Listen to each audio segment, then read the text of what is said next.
The first place D-backs have seen their lead shrink in the West, but Bucks gang pulled off a key deal today. In St. Louis, key additions and veterans have put Tony La Russa's club on top.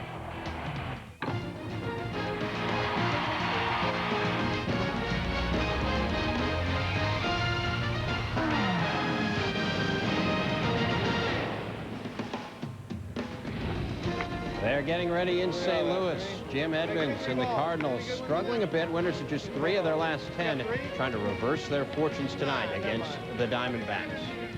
Hi, everyone, and welcome to our Wednesday Night Baseball studios. I'm Dave Revson. We'll get you out to that ball game in just a moment, but there is some big news in Major League Baseball tonight, and it does involve one of the teams you're about to see. Arizona has picked up Curt Schilling in a trade from the Phillies. The ace goes to the D-backs in exchange for Travis Lee and 3 pitchers, Omar Dahl, Vicente Padilla, and Nelson Figueroa. So Arizona now with a great 1-2 punch with starting pitchers Randy Johnson and Schilling. Potentially could face those guys 5 times in a 7-game playoff series. One other deal to tell you about, Ishmael Valdez has been dealt from the Cubs back to the Dodgers in exchange for a couple minor leaguers. Now, some other NL Central news as we check out afternoon action. Stros, Reds. This one was 2-2 in the 6th, but Moises Alou takes care of that. This after Julio Lugo and Jeff Bagwell had homered earlier in the inning. The Stros turning a 2-0 deficit into a 3-2 win. They've won a season-high 5 straight games. They complete their first series sweep of the season. The Mets rained out against the Expos. That one rescheduled as part of a twin bill tomorrow at Shea starting at 12:15 Eastern Time. Braves and Marlins. Atlanta is on the board in this one. In the first, Wally Joyner with a man aboard, his 3rd of the year. That makes it 2-0 in favor of Atlanta, and that is where it stands right now. As we take a look at the National League scoreboard, you see Pittsburgh out on top of Milwaukee, and the Cubs also an early lead on the Phillies. Over in the American League, Tribe Jays. David Wells going for his Major League leading 16th win. Top of the 2nd gets Manny Ramirez swinging. He was 0 for 4. And Alex Ramirez on the breaking ball. He goes down as well. Wells getting some help from the defense in the 4th. Ramirez up there, lining one to left. Shannon Stewart on the run and just does hang on to make the catch. Now, bottom of the 4th, we're still scoreless, but Stewart did it with the glove and now doing it with the bat off Bartolo Colon. It is gone. 13th on the year. It's 1-0 Toronto. 4-1 Jays in the 6th. Brad Fulmer doing a number on Colon. His 2nd 2-run homer of the day. 20th of the year. 6-1 Jays. Now in the 9th, it is Wells trying to finish it off, and he does so with some nasty stuff, getting Travis Prime in there. 11 Ks for Wells. Improves to 16-3 lifetime against the Indians. He has a league-leading 5 complete games. 8-1 Jays is the final. The White Sox, though, unable to capitalize on the Indians' loss as Kansas City beats them 7-6. The White Sox were 1 strike away from winning this game, but Kansas City came back for the victory. Elsewhere, the Yankees on top of Baltimore. Oakland also a winner over Seattle, so they pull within 3 games in the AL West race. We've got a battle of first-place teams coming up from St. Louis. Diamondbacks and the Cardinals. Keep it right here. We'll take you out to the ballpark after a quick break. Order all this food? Yeah, anywhere.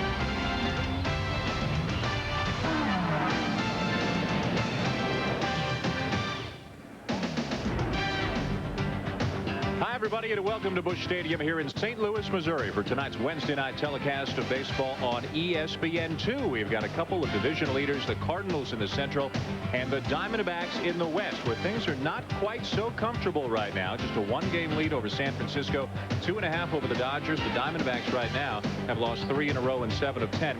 Things a little bit more comfortable for St. Louis in the Central. Cincinnati was beaten by Houston again today.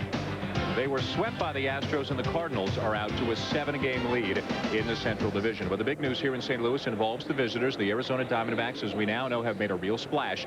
They went out and picked up Curt Schilling to join Randy Johnson in their rotation. Schilling, coming off arthroscopic shoulder surgery in the offseason, obviously is healthy now. He was a bit slow out of the gates, but in his last 8 starts, look at what he has done, averaging almost 8 innings per start. This is the Curt Schilling that everybody's come to know over the last few years. And as as we bring Rick Sutcliffe in on the conversation. This has really changed the landscape in the National League West. Well, it sure has. Dan, I can't think but how amazing Arizona has been, though. They have hardly had Matt Williams. Matt Manti lost his job. Omar Dahl has been struggling. Todd Stottlemyre has been hurt, and yet they have still stayed in contention, largely because of Randy Johnson. Well, even the big unit last night started to feel the pressure of the Dodgers and the Giants coming after the Diamondbacks. 7 base on balls, uncharacteristic for him. He had been averaging just over 2 per 9 innings. Last night, he started to feel the pressure. I think the pressure's on the rest of the National League West now. This team won 100 games last year, but they don't quite have the swagger this season. What does it do for the other 24 guys in the clubhouse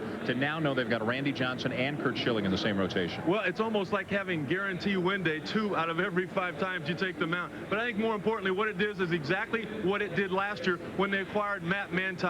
When he came into the ball game at the end of the game, it was simply over with. They expect that now to Curt Schilling. When he starts, they win. Cardinal news, no Mark McGwire tonight, and it's sounding more and more like this is not a short-term injury. They've talked about the possibility of surgery, maybe McGwire not coming back for a while. That patella tendonitis at his knee has become a real problem. He remains on the DL. J.D. Drew is also on the DL. It was expected he would be activated tonight, but that hasn't happened, perhaps tomorrow night. So the Cardinals are shorthanded as well. But one area where they've got strength is in their starting rotation. It certainly is. They are the only team in the major leagues that have had all 5 starters from the beginning up till right now. It's taken a lot of pressure off their bench. A big part of the reason they've got the commanding lead that they've got right now. But there's talk in their camp too. There's talk about Big Mac. It may be more serious than originally thought. David Segui is a name that they mentioned. Another name I heard in the clubhouse before the game tonight is Jason Kendall, the all-star catcher for the Pittsburgh Pirates. And Darryl Kyle is on the mound tonight for the St. Louis Cardinals. Buck Showalter has to be pretty excited. He doesn't show it on the outside, but he's got to be very excited on the inside about the acquisition of Curt Schilling, who, by the way, is expected to make his first start for the Diamondbacks Friday night at Florida. I'll look at the starting lineup for the Arizona Diamondbacks. Jay Bell's not in the lineup tonight. Hanley Frias is in his second base. Bell's getting a few days off. He has struggled recently. Steve Finley is having a big season, and he's got a big career numbers against Darryl Kyle. Matt Williams not healthy, playing through a sore leg right now, and he is struggling. Danny Batista gets a start out in right field, where the Diamondbacks are juggling of people around, and Armando Reynoso is the starting pitcher for the Arizona Diamondbacks tonight. They are facing an 11-game winner and a guy who has to love pitching a little bit closer to sea level than he did out in Colorado, where he had a lot of problems. Darryl Kyle looks like a new guy. Yeah, he certainly did. He only won 8 games last year, Dan. He's already won 11. And the biggest difference is another 11 that is in his statistics. It's 11 hit batsmen. I think that Darryl Kyle finally realized the people that succeed pitching pitch inside, and he got back to where he was in '97. He was a 19-game winner with Houston then. And how did he get back there? A lot of it because of the Cardinals pitching coach Dave Duncan. Part of it because of a conversation he had in spring training with Bob Gibson, talking about the former Cardinal great, and a guy that certainly knew about pitching inside. Another big crowd here at Busch Stadium. The Cardinals went over the 2 million mark in attendance last night. And here is Tony Womack to get it started for the Diamondbacks.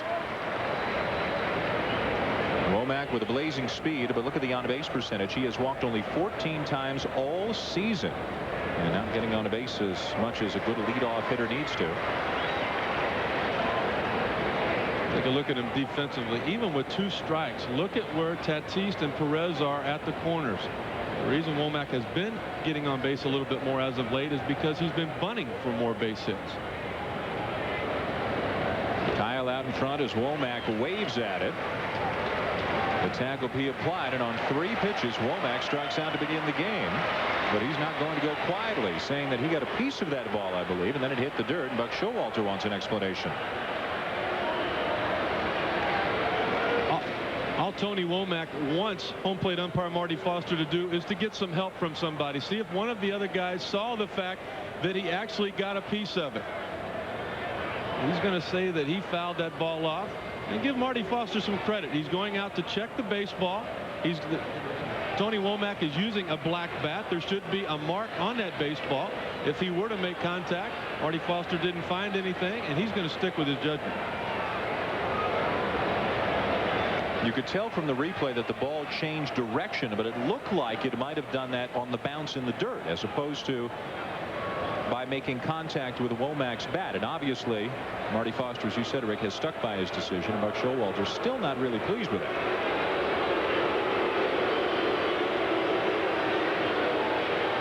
Nothing like a little early controversy.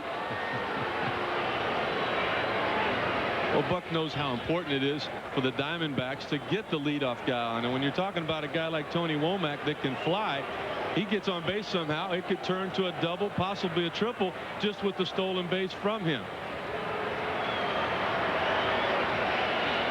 Now, Womack has decided to give up the argument. He has gone back to the dugout, apparently accepting his fate. Buck Showalter not so quick to leave the scene.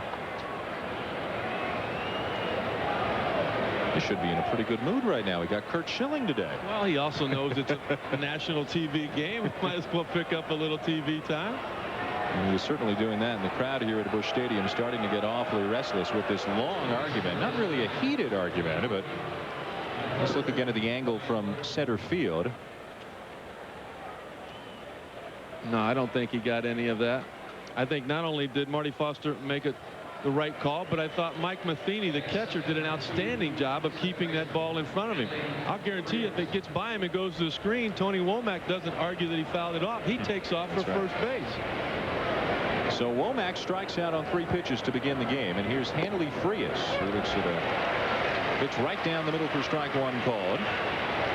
Frias filling in for Jay Bell, who, as we mentioned, has struggled the last couple of weeks and sitting out for a few days. Big breaking ball from Kyle. And he's out in front of 1-2. Really a short conversation before the game tonight with Jay Bell. I said, "Are you all right?" And he said, "Yeah."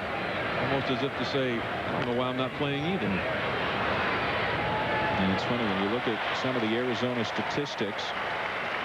Their pitching is second in the league. Their offense is 9th. And in talking to a lot of their players in the clubhouse today, it's the lack of hitting, specifically clutch hitting, that most of them were talking about before the game. Wow, just inside as Darryl Kyle misses the strike zone for the first time tonight. This, right along with the 11 hit batsmen this year, is what Dave Duncan was talking about, why Darryl Kyle was not successful and what he has to do to be successful on the inner half. A 19-game winner with Houston before a couple of awfully tough years in Colorado. Came over to the Cardinals in an offseason deal that also brought Dave Duncan and Tony La Russa, their closer this year, Dave Veers. And Duncan and La Russa have been a duo for many, many years. Goes back to the curveball and strikes him out.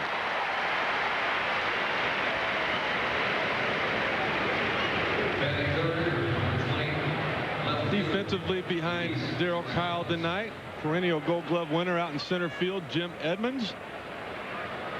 Eduardo Perez at first base, filling in for Big Mac. It was Craig Paquette that had to fill in on the last-minute notice at first base for Big Mac opening day against the Cubs. And in the bottom of the first inning, Paquette hit a 3-run homer.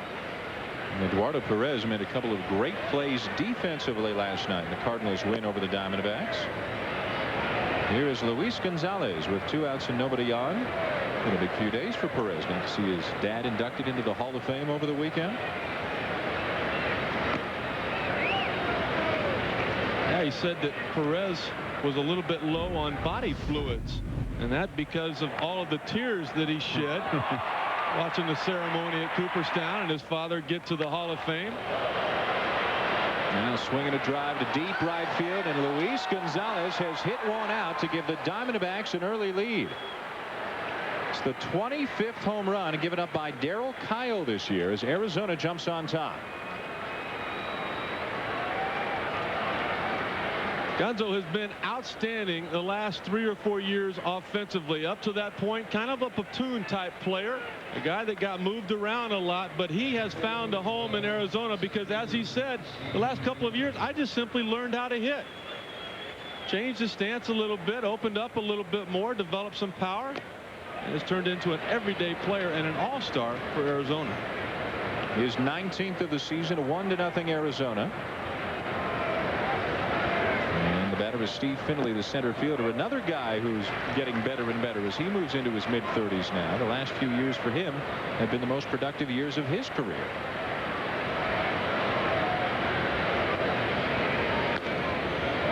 A few years ago, he was a guy with a great glove, could make a lot of plays, but didn't really scare you at the plate. But now he's on a pace for 40-something home runs.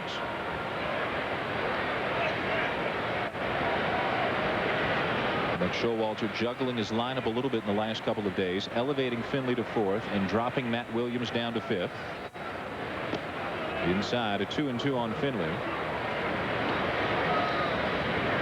Matt Williams, who broke a bone in his foot in spring training and has also been on the DL with a pulled quadriceps muscle. Still, that leg is sore and he's not able to push off very well, just not himself right now. Fair ball, and another good play by Perez, making a habit of this. So the inning is over, but it's the Diamondbacks who jump on top. Luis Gonzalez goes deep. It's 1-0 Arizona.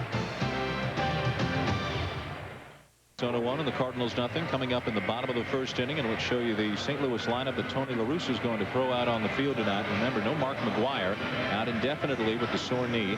No J.D. Drew, could be activated as early as tomorrow, so they are shorthanded right now. Vigna at the top, Renteria having a good season. Jim Edmonds loving St. Louis, and Fernando Tatis missed a couple of months with a groin injury, so he's only played in 42 games, but he's got 48 RBIs, including a grand slam last night off Russ Springer that turned the game around in favor of the Cardinals. Langford in left, Eduardo Perez filling in for McGuire. Thomas Howard gets a start in right field tonight. Mike Matheny doing the bulk of the catching this year for St. Louis. And Darryl Kyle is on the mound. Armando Reynoso, who has already beaten the Cardinals twice this year, gets the start for Arizona. Yeah, his last start was a 4-3 win against St. Louis. Career 6-2 against the Cardinals, 4-0 in his last start against St. Louis with a fine 3.20 ERA. He is a guy whose short-term future could be affected by the acquisition of Curt Schilling. Obviously, things are going to be juggled around. Schilling's expected to pitch on Friday night, and then perhaps again on Wednesday next week against Atlanta.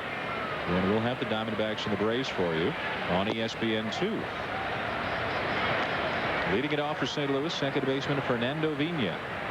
Despite a hamstring problem, playing well. Look at his on-base percentage. The difference between Womack and Vigna, 90 points in on-base percentage.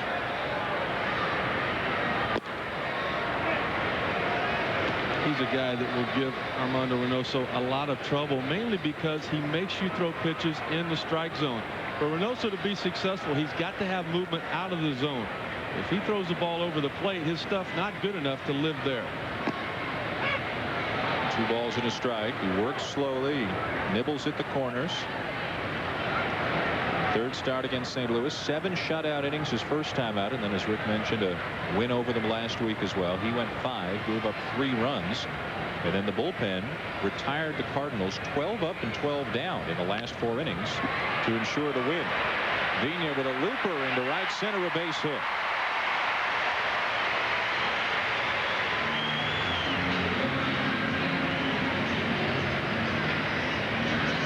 Take a look at him defensively out there. You got to start right off the bat with Steve Finley. He won the Gold Glove last year in the National League. The only guy older than him to win a Gold Glove in the National League is a guy named Willie Mays. Here's last night off the big unit.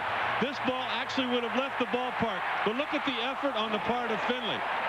Matt Williams has said that it is tougher to play defense behind Randy Johnson than anybody he's ever played behind before, because you just don't expect the ball to be hit at you. Randy Johnson strikes out so many people. For Steve Finley to be able to make that play, it tells you just how good he is. Real interesting in the last year or so with Finley getting joined in the National League. Jim Edmonds coming over from the American League and Ken Griffey coming over from the American League. All of a sudden you've got a number of outstanding defensive center fielders in the National League. Runner going, and it's a base hit through the left side for Edgar Renteria, and Vigna comes around to third.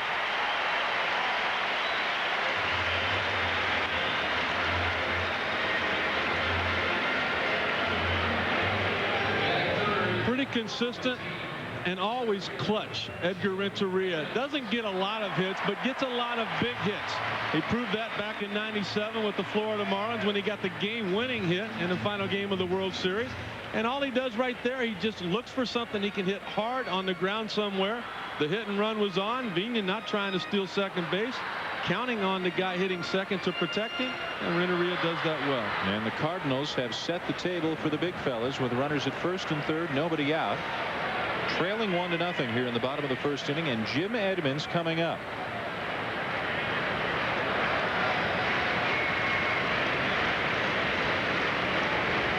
Edmonds acquired right at the end of spring training from the Angels for Ken Bottenfield and Adam Kennedy, and fell in love with the city of St. Louis, and St. Louis fell in love right back. Signed to a 6-year deal, having a career season. Replaced Ken Griffey in the All-Star game with Griffey injured, and started the All-Star game in center field for the National League. On the inside corner, 1-1, and you can see from Edmonds' body language he didn't agree with the call. Well, Reynoso is one of those guys where the home plate umpire and his strike zone is going to be very important to the success that Reynoso has on the evening. He's got to get a little bit on the inner and outer half for him to be successful. He just does not throw that hard nor have that much movement. You've seen most of the pitches have been mid-80s, some in the high 80s. Hit well down toward the left field corner, and in there. It'll be a ground rule double for Edmonds that'll bring in Venus and a Renteria to third and tie the game.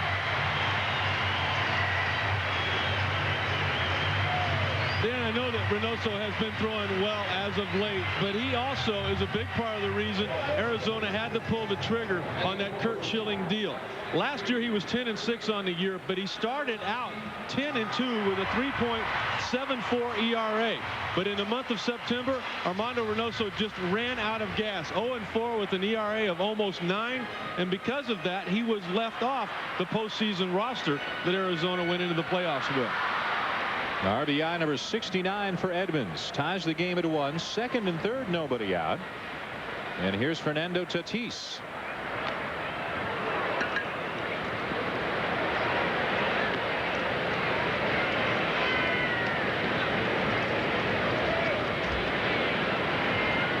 Tatis last night hitting his 4th career grand slam.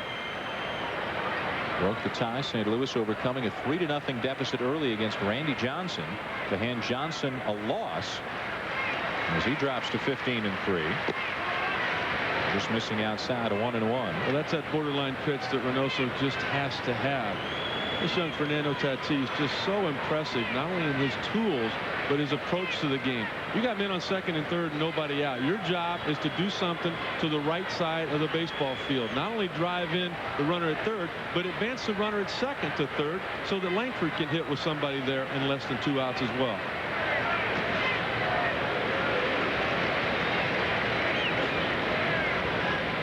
He has done a remarkable job picking up the slack for the St. Louis team that's been without McGuire on a number of occasions, is still without J.D. Drew.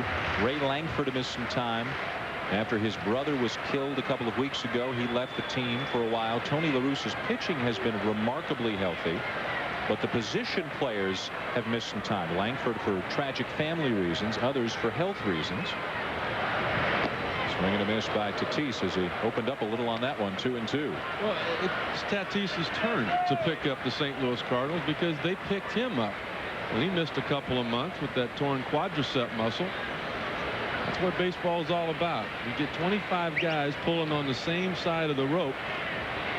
You've got something that's pretty impressive, and St. Louis has had that for the most part all year. They had led the Central for all but 3 days this season.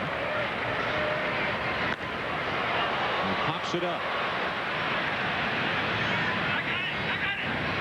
And that is finally the first out of the night recorded by Reynoso as Tatis lets an RBI opportunity slip away.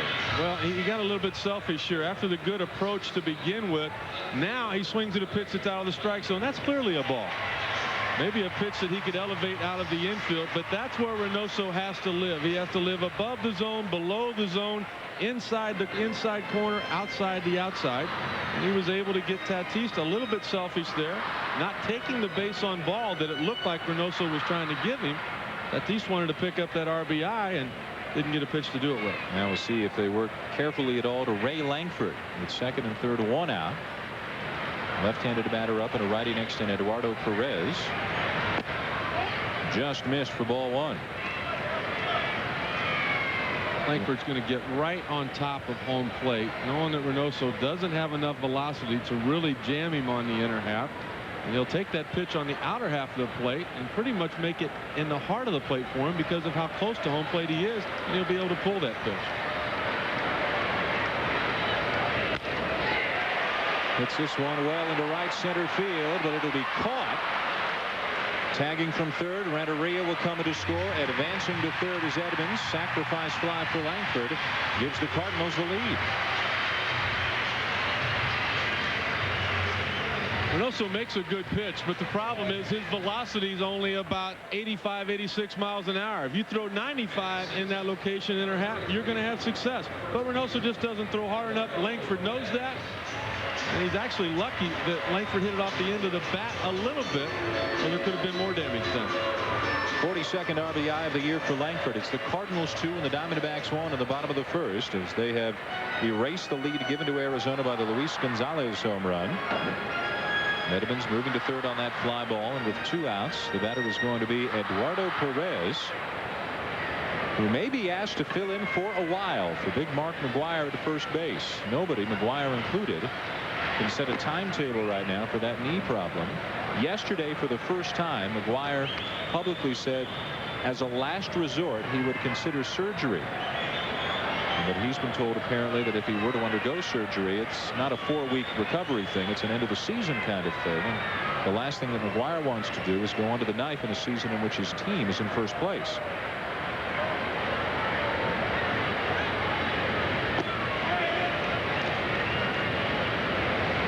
I think McGwire is the biggest reason the Cardinals made all of these acquisitions over the winter.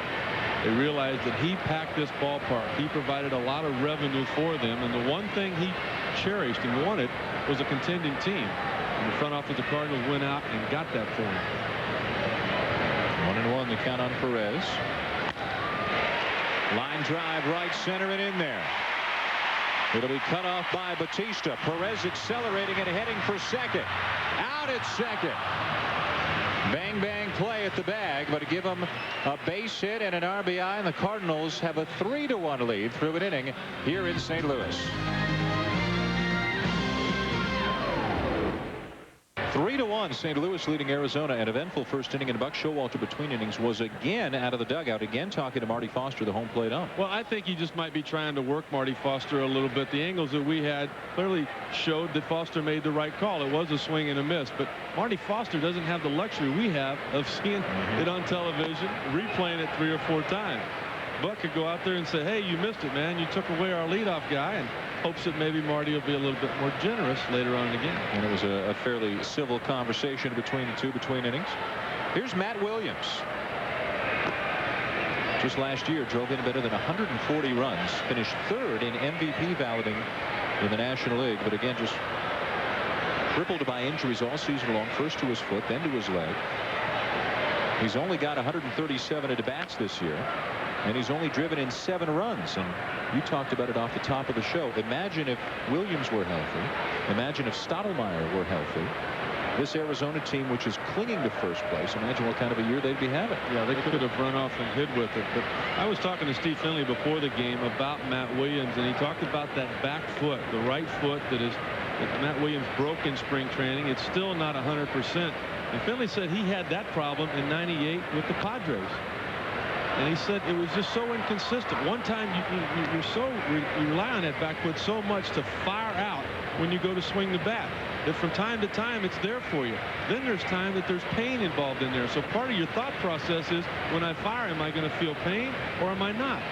And right now, obviously, Matt's just not 100%. Lines it out to second, and when things are going badly, even the line drives find the gloves.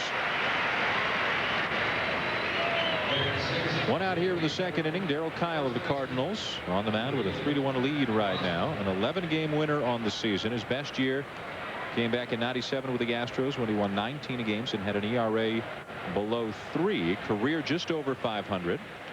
Houston, Colorado, St. Louis. Probably a little bleary-eyed every now and again with 3-year-old twins, I would think. But he gave up a home run tonight to a guy who's got 2-year-old triplets in Luis Gonzalez. So if Gonzalez could make it to the ballpark, then Kyle could make it to the ballpark. They might come to the ballpark just to rest. I got to go in early for extra hitting, honey.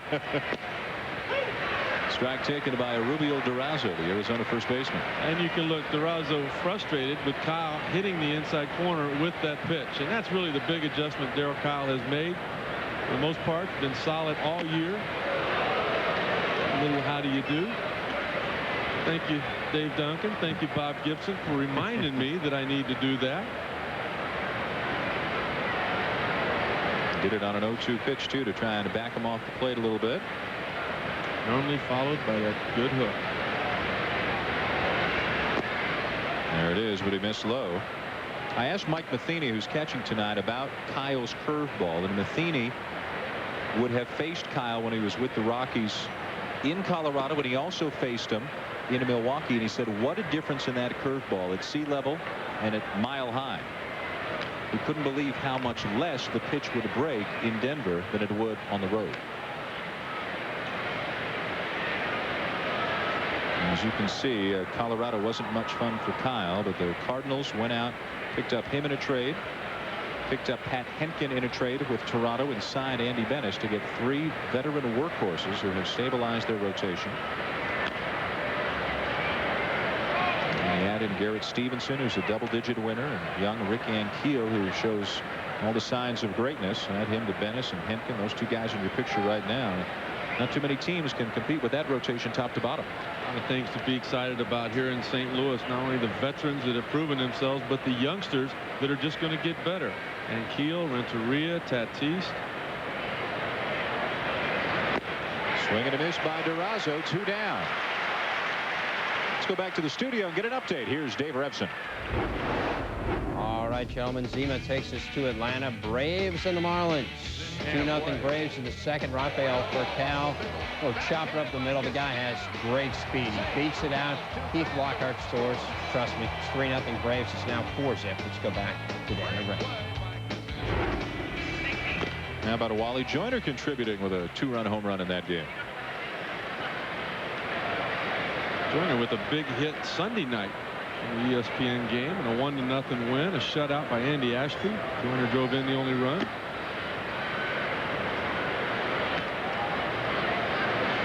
Batter is Damian Miller with 2 outs and nobody on here in the Arizona second.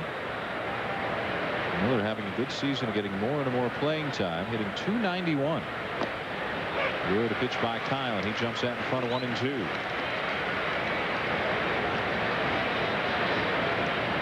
Miller and Kelly Stinnett have been splitting the duties behind the plate the last couple of years for the Diamondbacks.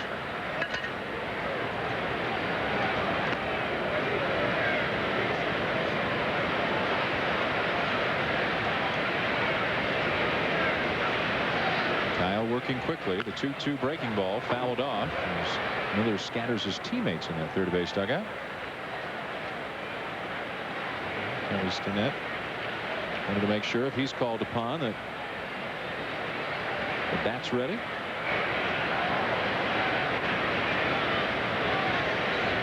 Never an idle moment, huh? Kyle tried to cross him up there, drop down a little bit. Only a guy works on a new bat after the night before when he broke a couple.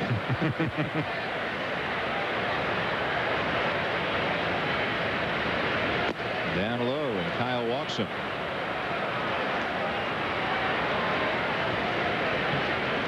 Coming up Sunday night over on ESPN, the team with the best record in all of baseball, the Chicago White Sox, led by Frank Thomas and Emaglio Ordonez, one of the rising stars in baseball, will take on the Anaheim Angels, one of the surprises this season, as they remain in contention in the wild card race and perhaps the American League West.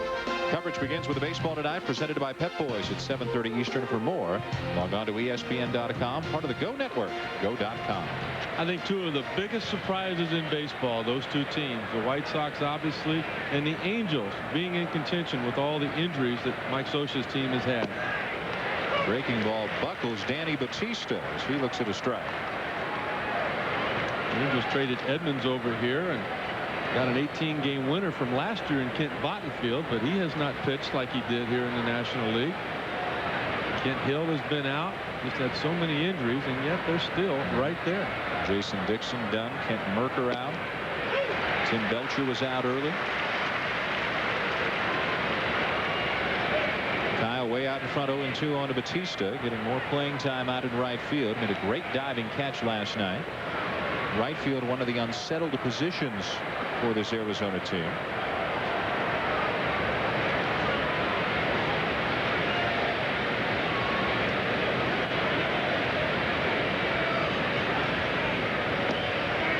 Batista's done a very good job since he came over to Arizona. As you saw from the numbers, 344. He was picked up in a deal with the Marlins back in June for Andy Fox, a utility guy who about a year ago was handed the shortstop job. The Diamondbacks have been tinkering for the last couple of years. They traded away Tony Batista, who has since gone on to become a third baseman and a big-time slugger. Ouch. Yep.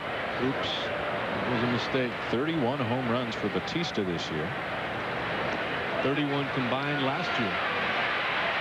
Out at second, Damian Miller is thrown out by Mike Matheny, who's done an outstanding job this year throwing out runners. It remains 3-1 St. Louis.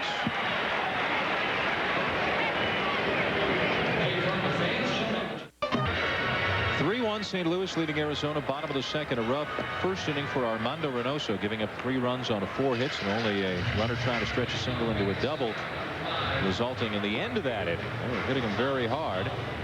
10th major league season, originally signed out of the Mexican League by the Atlanta Braves back in 1990, and he is a +500 pitcher in his career. But as you mentioned, we talked about it a little bit earlier, he's a guy that the Diamondbacks will skip every now and again, push back a day or two, generally pitches better on extra rest, although he's on extra rest tonight. It certainly wasn't the case in the first inning, but his role figures to change with the arrival of Schilling, and should Stottlemyre come back healthy, it might change even further. Thomas Howard, the right fielder, leads off the second inning for the Cardinals.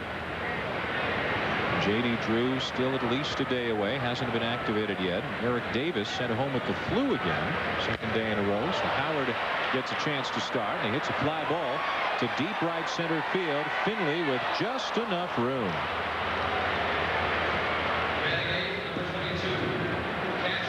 Steve Finley's really amazing. The very first catch he made in the big leagues, he ran into the wall and separated his shoulder.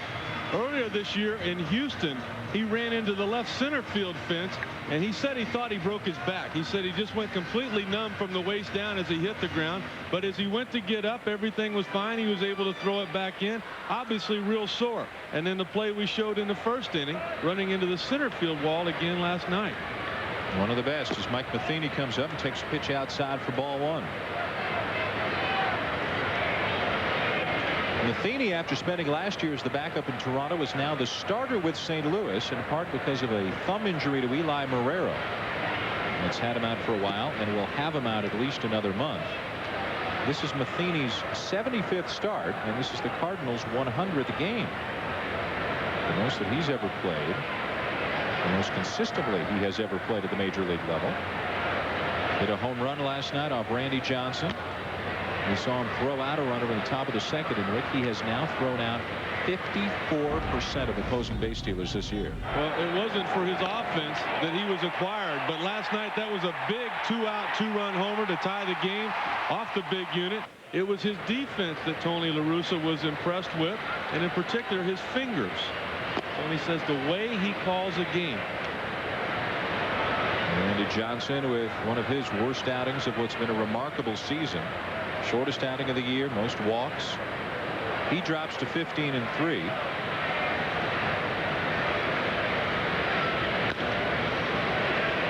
Ground ball between third and short. It'll sneak through for a base hit.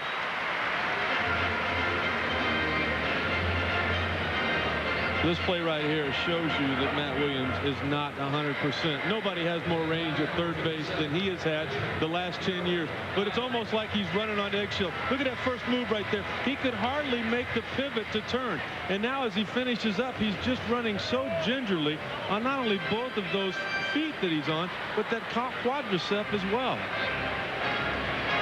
He's just decided to try and play through the pain, and it's obviously a struggle for him right now. Well, even at 75%, Matt Williams is better than anything else the Diamondbacks can throw out there, and most teams. Darryl Kyle, the batter.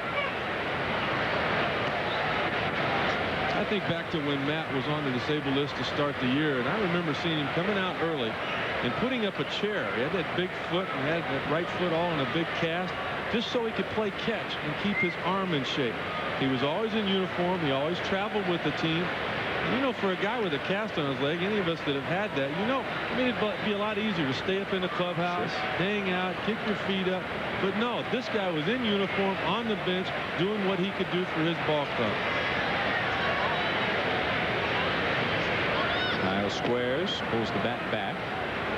And amazingly enough for Matt Williams, the broken bone in his right foot by fouling the pitch off, it's not the first time he's done it. He had the exact same injury on a foul ball back in 1995. And it's equally amazing, it's not the front foot that he's fouling it off of, which most people do. It's the back foot. Runner at first, Matheny, 1 out. Kyle gets the bunt down. Reynoso wants it, and the sacrifice will move Matheny into scoring position with 2 outs.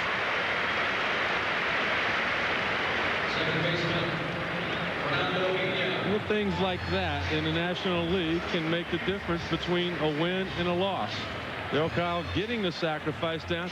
Let's say you don't get it down. Now all of a sudden they throw the guy to second. The pitcher has to be on the base path. But look at him faking right there. He's not giving it away that he is definitely going to bunt. That means that Durazo at first base has to stay put. That gives you room to get the bunt down in that direction, and your slow catcher who's on first base time to get to second base. With 2 down for Fernando Vina, who singled and scored back in the first inning when the Cardinals scored 3 times.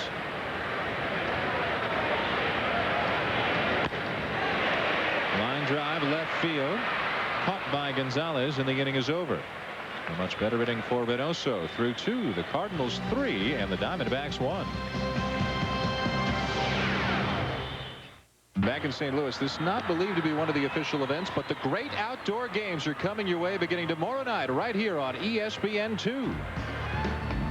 ESPN and ESPN2 have brought together the world's best athletes in 4 sports, dogs among them, and it all begins tomorrow night and it runs through August the 6th. Back here in St. Louis, it's a 3-1 lead for the Cardinals, top of the 3rd. Darryl Kyle will face Danny Batista, Armando Reynoso, and then back to the top of the order for Tony Womack.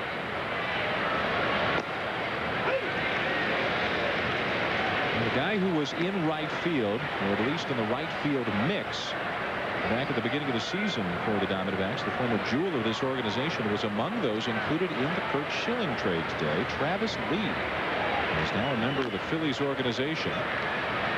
First baseman by trade, but had to move to right field with the development of Oridio Durazo. And now the Phillies have some decisions to make. They were already a little bit overloaded at first base and left field and corner outfielder types. They're going to have to make a couple more moves, it looks like. Well, from what I saw of Travis Lee in right field, he looked outstanding. He's very athletic. I'm hearing that they're going to move him to left field, keep Pat Burrell at first base, which means what happens to Rico Brogna and Ron Gant.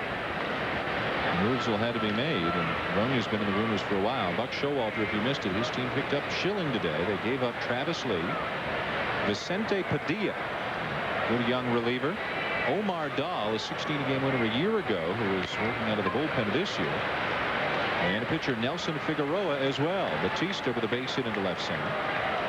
So a 4-for-1 deal, and as a result, at least tonight, the Diamondbacks are a couple of arms short because Dahl and Padilla have moved on. Schilling is expected to start on Friday. And a little bit short in the bullpen tonight for Buck.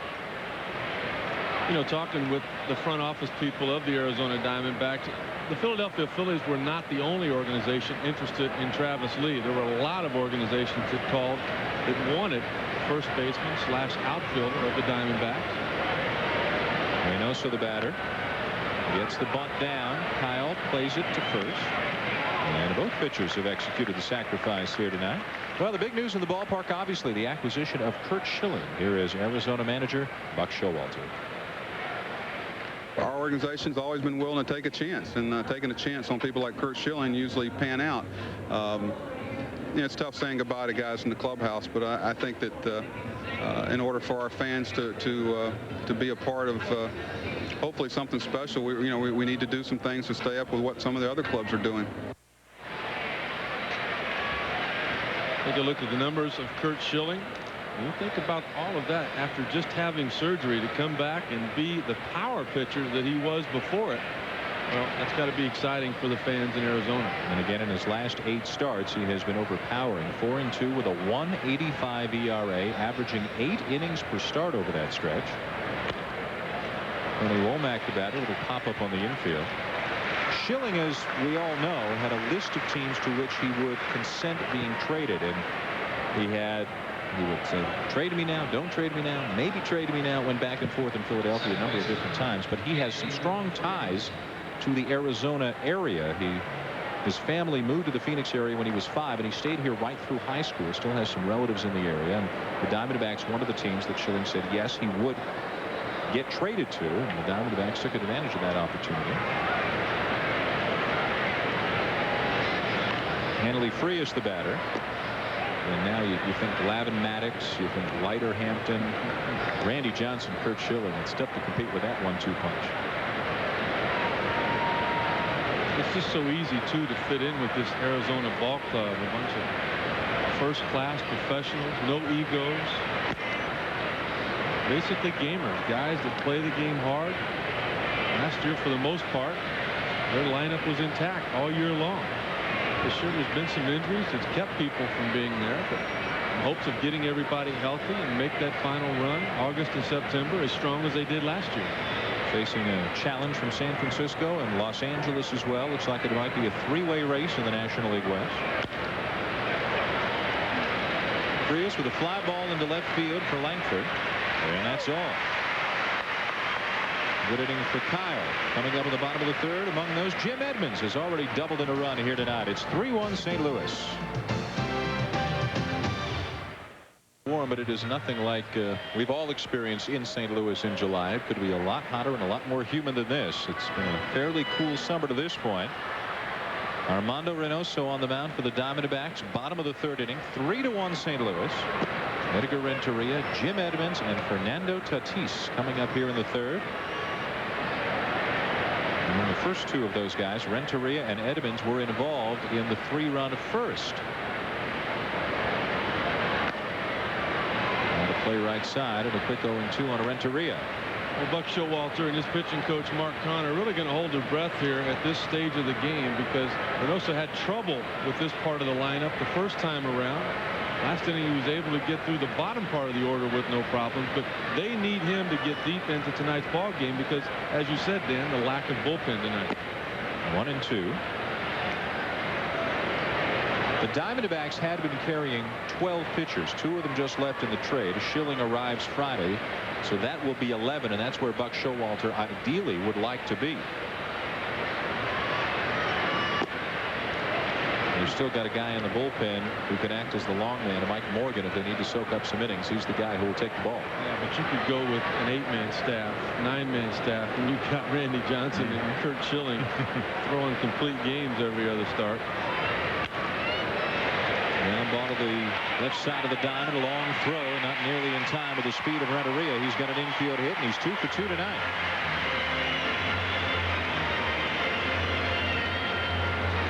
So the leadoff man is aboard for Jim Edmonds. Already a ground rule double to bring home a run tonight.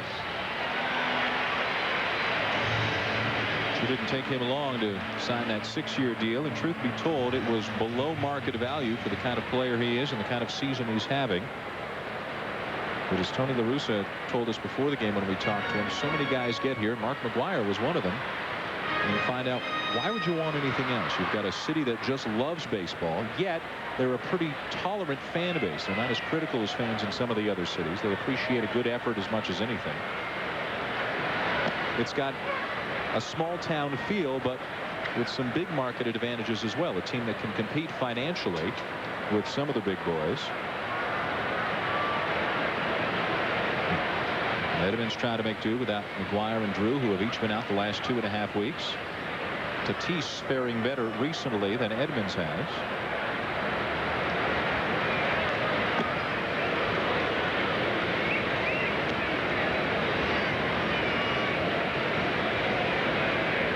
A Southern California guy who grew up near Anaheim, played for Anaheim. They had a log jam, though. 4 outfielders for 3 jobs for a couple of years. Made the big deal right at the end of spring training. Chased it, 1-2.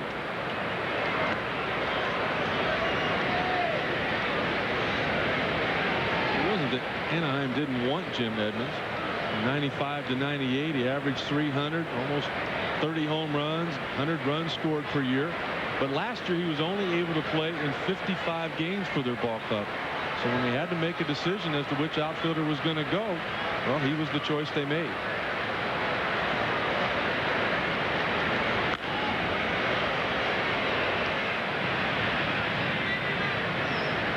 Hey, you talk about Edmonds coming back here for less. Mark McGwire signing back here in St. Louis for a lot less. Well, you know, St. Louis has even mellowed Tony La Russa a little bit.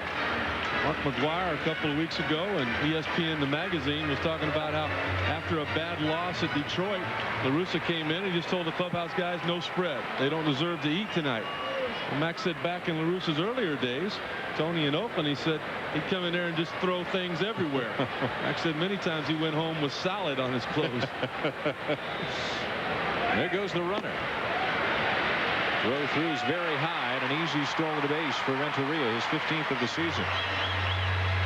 You don't normally steal a base off Armando Reynoso. He's got one of the best pickoff moves for a right-hander ever in baseball. But Renteria does that. Look at him right there. Before Reynoso's foot gets down, Renteria has already taken 4 steps. Well, that gives Damian Miller absolutely no chance to throw him out. Just the second stolen base against Reynoso this season in 100 innings. 2-2 the count on Edmonds. Runner at second, nobody out.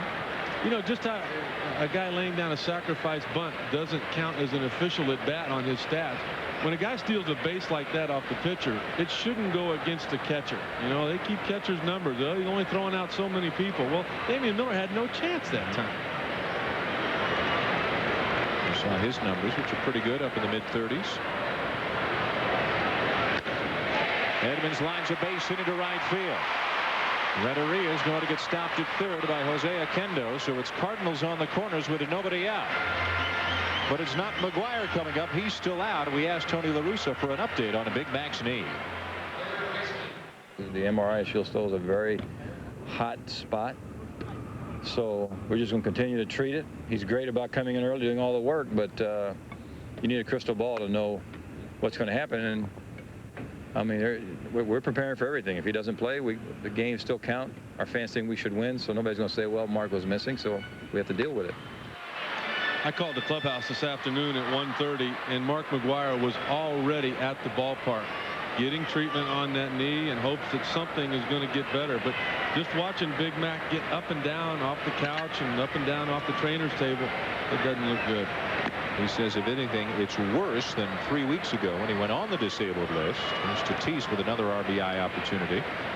Tony La Russa half-jokingly talked about it maybe making him the most potent pinch hitter in the history of baseball, but the Cardinals need more than that. Well, it's that back leg. Just like Matt Williams can't fire off it because of his foot, neither could Big Mac fire off because of that right knee. One thing that La Russa did say, that if it is serious, he still thinks that the Cardinals have other more serious needs than replacing McGwire at first base. And he goes, take nothing away from McGwire, but whether it's Paquette or Perez, that they've got some pretty good backups. The Cardinals don't have a left-hander in their bullpen, and that's obviously a concern for a manager like La Russa. And a need that perhaps they'll address between now and, if not the first, certainly the second trade deadline. And again, behind the plate, you mentioned the name Jason Kendall a little bit earlier. Mike Matheny has been doing more work behind the plate than he's ever done in his big league career. Perez getting a chance to fill in at first. We've already seen some nice defense. You know he can swing the bat. He's no McGwire, but he's a pretty good fill-in. Well, here's Tatis with an opportunity to drive in a run, just as he had back in the first inning. But Reynoso took advantage of him being over-aggressive and got him to swing at something that was out of the strike zone. Got the pop-up on the infield. We'll see if Reynoso can get the same thing done here in this at-bat.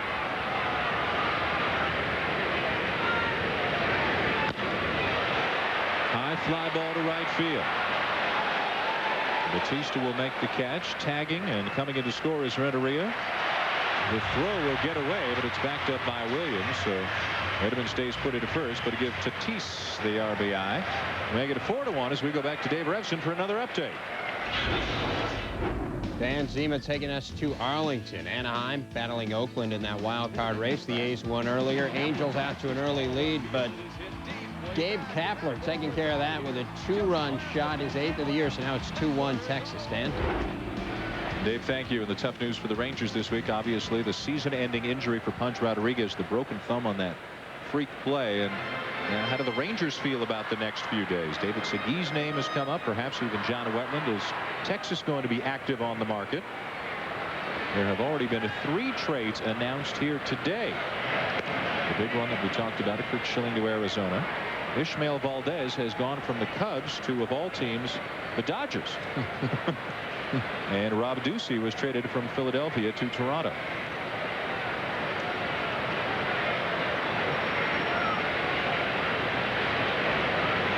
I wonder what Dodger fans are thinking when they first hear that Kurt Schilling goes to Arizona. Then within an hour, I would say, they announced that Valdez is going back to L.A. He's a starter, but he's not a Schilling. Yeah, I might have held off on that announcement. Might have done that 2 or 3 days from now. Let that dust settle. 4-1 Cardinals, bottom of the 3rd. Edmonds at first with 1 out. The batter was Langford. This is really a time of the year, too, where the general managers get to find out just exactly what kind of talent they do have. There's a saying in the horse business called being barn blind. You think that what you have in your stable is a little better than what everybody else thinks. But when the GMs start calling and they want this guy, they want that guy, and you're able to make those deals. A lot of people called about Travis Lee, and I think he was really the key in that trade.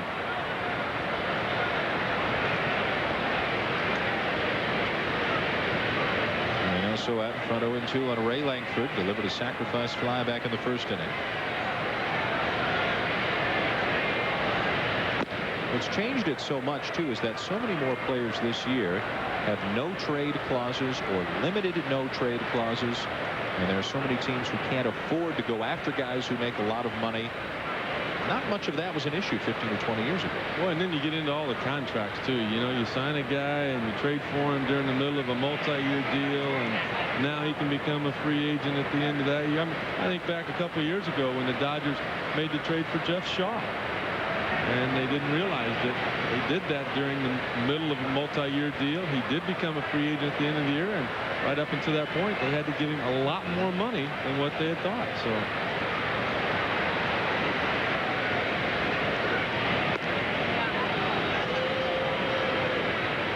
Looks like it's not done yet. It's still a full 5 days before the initial trading deadline of July the 31st. Joe Garagiola Jr., the GM of the Diamondbacks, talking about 2 series with the Dodgers in September, 2 series with the Giants, and only 2 off days in the last 3.5 weeks as the major motivating reasons for going out and getting Kurt Schilling. Plus the fact that he is signed beyond this year. He signed through next season at what is really a below-market contract, about $6.5 million. And a guy of Schilling's ability these days could be making millions more than that.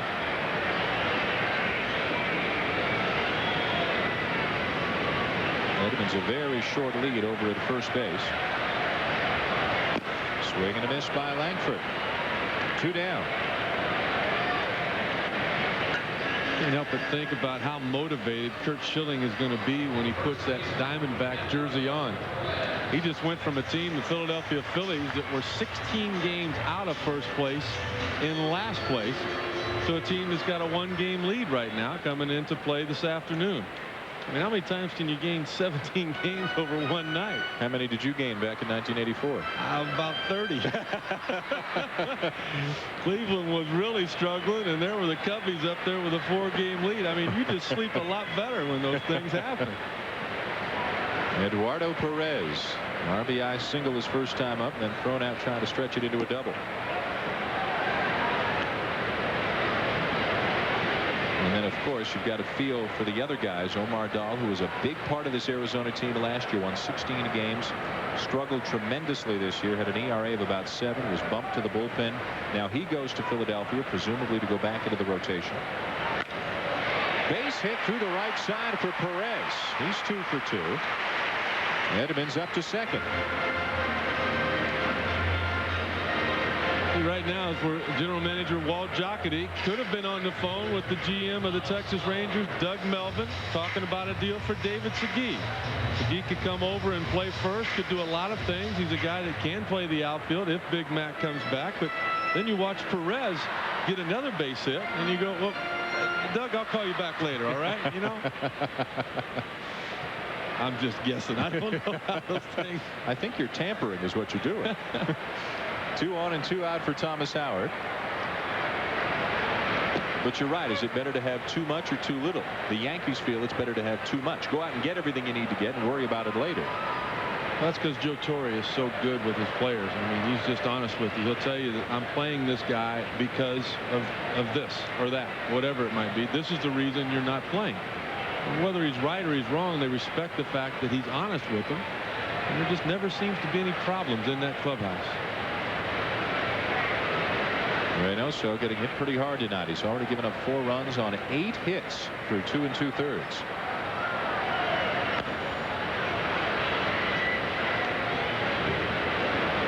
This is a thing, too, that kind of bothers the Diamondbacks, in particular a lot of their everyday players. You just see how slow and methodical Reynoso has gotten in this inning. He gets a guy on base, and he'll throw over 4 or 5 times. He'll step off. He'll go 2-0. He'll go 0-2. And the next thing you know, it's 3-2. And it's just tough to play defense when you're not anticipating the ball being hit at you. Line drive, center field, base hit. Edmonds will score. Perez around to third. An RBI single for Thomas Howard, and it's 5-1. You know, Dan, this is exactly the situation I'm talking about. I'm not saying Steve Finley always makes this play, but if you're anticipating the ball being hit at you, he might have been able to get a little bit closer to it and maybe an all-out dive come up with that play. But when you're constantly on your heels and the guy's going through a 15-20 minute inning, it's just tough to be ready to go on every pitch when there's nothing happening. 2 runs in the inning, 2 on with 2 out. Mike Matheny comes up. Again, to re-emphasize the point, because of the trade, 2 Arizona relievers have left the team, Omar Dahl and Vicente Padilla, so they're a little bit short in the pen. And Reynoso probably making Buck Showalter a little bit nervous, as now there is some activity out of the Diamondbacks pen. And there's the ageless wonder, Mike Morgan, with his 12th major league team. That's a record for any North American professional sport. 12 different teams.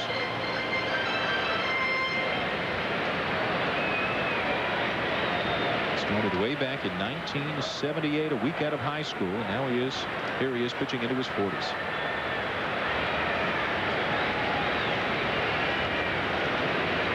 Mike Matheny had a base hit his first time up. Loses the bat. Good concentration by Matt Williams to come up with the ball and force Howard to end the inning. But Howard drives in a run. Tatis drives in a run, and it's 5-1 Cardinals. Back to St. Louis. Dan Schulman and Rick Sutcliffe with you. It's the Cardinals out in front of the Diamondbacks 5-1 heading to the 4th. Darryl Kyle has been very sharp for St. Louis, and Armando Reynoso has been anything but, as the Cardinals jumped on him for 3 runs on 4 hits in the first, 2 runs on 4 hits in the third.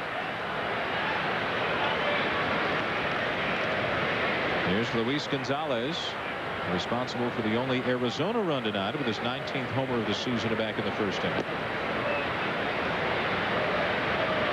Third ball just missed, and it's 2-0.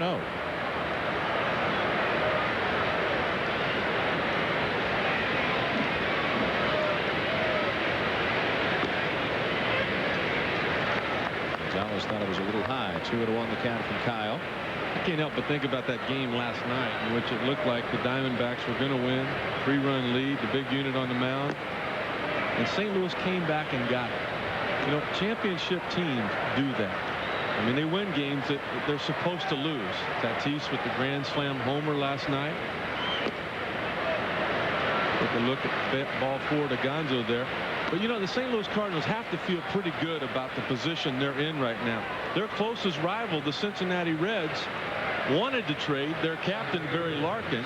They did trade their #1 starter in Denny Nagel. So you can't feel like Cincinnati's getting any better. So St. Louis has to be in pretty good shape. And at the same time that St. Louis was coming back from a 3-0 deficit last night, Cincinnati was blowing a 3-0 lead, lost to Houston, lost to the Astros again this afternoon. They were swept by Houston. And the Cardinals coming into this game tonight have a 7-game lead in the National League Central. The minute standings here at Busch, and really none of the other teams a factor in that division. Only Cincinnati if they could make a late run. Cardinals trying to get to the playoffs for the first time since 1996, and as you mentioned, trying to capitalize on Mark McGwire being here, because who knows how long he will continue to play. He is signed through next season, but he has said repeatedly if there's a work stoppage at the end of the 2001 season, which unfortunately is a possibility, that he's just going to walk away. That's it. Good for Matt. You know what? He said he was going to boycott the All-Star game if his teammate Jim Edmonds did not make it. And you know what? He's right in both cases. Players are making enough money. Things are fine with the owners now. You know, get it to where teams can contend a little bit more often. All will be well in baseball. Ground ball to the right side. Avina on to Renteria and back to first. What a nice double play. St. Louis Cardinals last year had 19 errors from the second base position. Well, only 2 errors thus far on the part of Fernando Avina. Not only have they got the leadoff hitter that they needed, they got the defensive second baseman they wanted. Look at the good strong throw to Renteria. Renteria telling Luis Gonzalez, you got to get down because I got to make this throw. It's off a good one and just able to double up Steve Finley.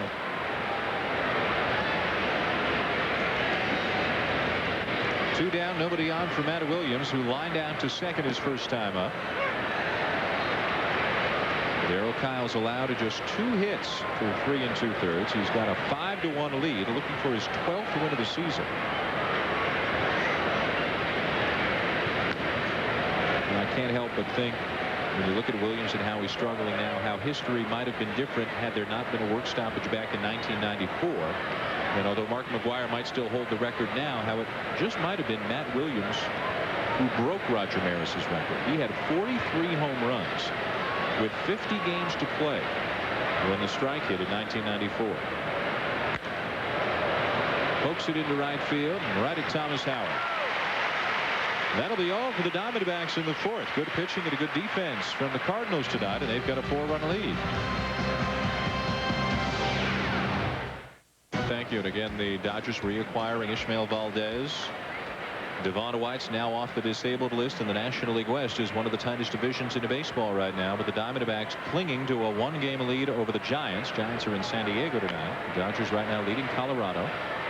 Remember, Colorado made a real charge a few weeks ago and got right up neck and neck with the Diamondbacks. They were actually percentage points ahead of Arizona back at the beginning of this month, but have since gone into a tailspin. Darryl Kyle leading off the bottom of the 4th. It looks like there's the potential for a real fun the last couple of months of the season, with maybe 3-team races in the National League West and American League East, maybe American League West, and wild card races in both leagues.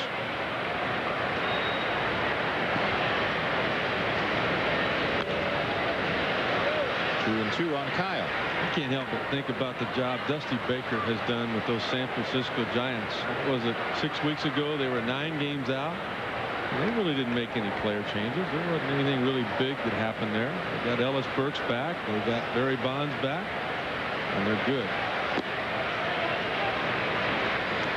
Rob Nin has just been unhittable the last couple of months. Felix Rodriguez, their setup man, come in the other night throwing 100 miles an hour. The Diamondbacks, as you can see, were the class of the division early, but have struggled since. As Kyle draws the walk, Reynoso walks the pitcher to lead off the inning. That's the first walk that he's given up tonight, and you can see how he feels about it. Well, the Diamondbacks getting a shot in the arm at the right time, announcing the Curt Schilling deal today. Armando Reynoso hasn't been very good. Randy Johnson had perhaps his worst outing of the season last night, so this comes at a good time for him. Yeah, it really does. You know, when you think about what Randy Johnson does for that ball club, I mean, the night before he pitches, Buck Showalter can just unload his bullpen. You know you're going to get 7, 8, maybe a complete game out of the unit if you need it. And then what happens the night after Randy Johnson has pitched? Well, you're right. That bullpen is fresh once again, and now he's got all of his bullets to fire to try to win those games. I think guys like Randy Johnson, guys like Pedro Martinez, and Curt Schilling, when he's right, are the few pitchers that deserve MVP votes. Those pitchers, they just are involved in one game out of every 5. Those guys help you win 3 out of every 5. And that's why Johnson and Schilling are not going to pitch one after the other, at least as it stands right now.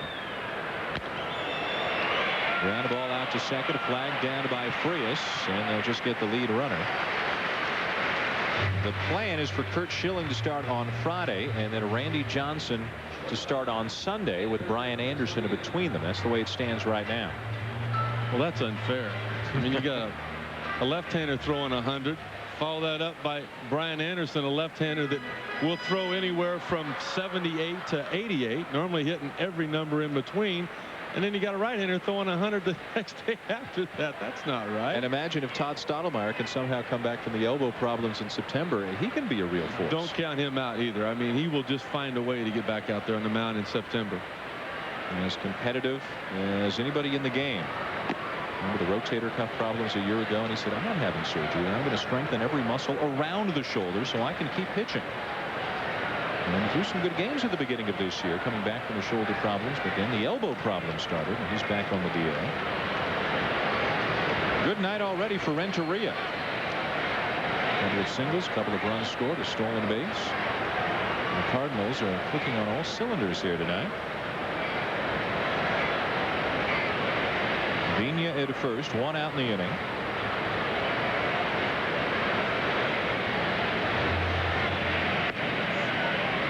With 8 steals on the season, he's been caught 5 times. Reynoso keeping an eye on him. Vina not quite running as much as he normally does because he's still favoring a bit of a hamstring problem.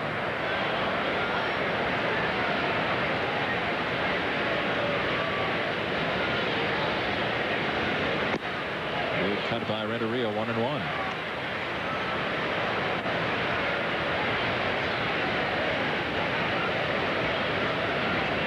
Morgan was up behind Reynoso in the 3rd. When Reynoso got out of it, Morgan sat down, and the bullpen is quiet now here in the 4th. Probably wouldn't need long to get ready a second time.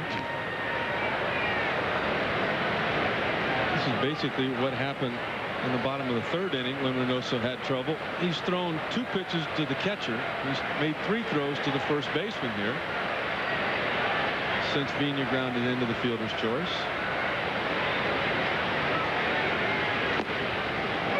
1-2. 3-3. We can score differently. Where's this? Well, I just think about the defense out there. I just think about how tough it is to play defense when you're not expecting the ball coming at you. You tend to get back on your heels a little bit, start looking around.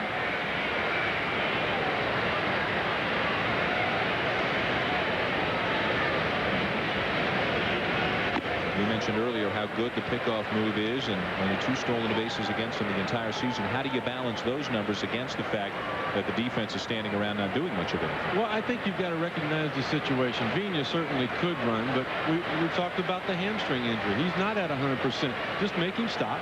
Take a look at him. All right, does he stop? Now you go, because you've got a catcher with a great throwing arm.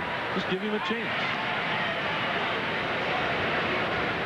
It's all the head bob, you know. He's throwing his head up and then looking over, and then, you know, I mean, Vina's not going there. Now, if you throw over it one time and he just gets back in front of it, well, now you might go back again. But he wasn't going that last time. Now you step off. I mean, it's just tough. It's just tough for people to play defense behind that pace. A lesson for all young pitchers. There he goes. Swing and a miss. Throw through. And they got him at second. So strike him out, throw him out, double play to end the inning. Cardinals have gone to the 4th, but still lead Arizona by a score of 5-1.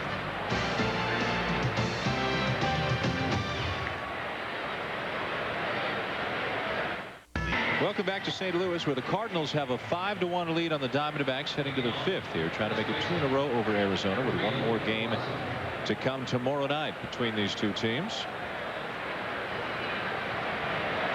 Joe Garagiola Jr., the general manager of the Arizona Diamondbacks, made a big splash earlier today. May have even outdone the likes of the Nagel and Justice acquisitions by the New York Yankees, because the Arizona Diamondbacks, if you missed it earlier, acquired Curt Schilling from Philadelphia today for 4 players. First baseman outfielder Travis Lee, left-handed pitcher Omar Dahl, reliever Vicente Padilla, and starting pitcher Nelson Figueroa. And you talked a lot about Lee, but I know you think Padilla is a real key to this deal as well. What a good arm he's got. Good live fastball. He's one of those guys that could come back and haunt the Arizona Diamondbacks. Curt Schilling getting towards the end of his career. He's probably got 3 or 4, maybe 5 good years left, but Padilla's one of those guys might be around for 10. I can't help but look at the third baseman of the St. Louis Cardinals, Fernando Tatis. A couple of years ago, the Texas Rangers in the hunt. They acquired Todd Stottlemyre and Royce Clayton to give them that strength to make a stretch run, but they gave up Tatis to do it, and that's a mistake. 2-1 on Durazo, now 2-2. You got to look at Greg Swindell up in the pen. It looks like he's coming in. Well, and even more extreme examples. Jeff Bagwell was a young player traded away in July from Boston to Houston for reliever Larry Anderson. And John Smoltz was a young pitcher traded away. Doyle Alexander, Detroit. But if you go on to win your division, or if you go on to make it to or win the World Series, then in the end, was it worth it? The Diamondbacks say yes. And it is frightening, if they make the postseason, to think about opposing them in the playoffs, and to think about in a 7-game series this guy starting 1-4-7, and maybe Schilling starting 2-5, or in a 5-game series in the first round, having Johnson and Schilling start 4 of the 5 games between them. Fly ball into center field, and Durazo is retired. Let's go back to the studio. Dave Revson's got an update. LA and Colorado, 3-2 Dodgers, still in the first, and we've got controversy. Jeffrey Hammonds with 2 on, launching one, and the fan reaches out. They call it a homer. 16th of the year for Hammonds, despite the clear interference. It still stands 5-3 Rockies. Well, Jeffrey Hammonds is having a remarkable season. Didn't need any help, but he got it there as Colorado takes the lead on Carlos Perez and the LA Dodgers.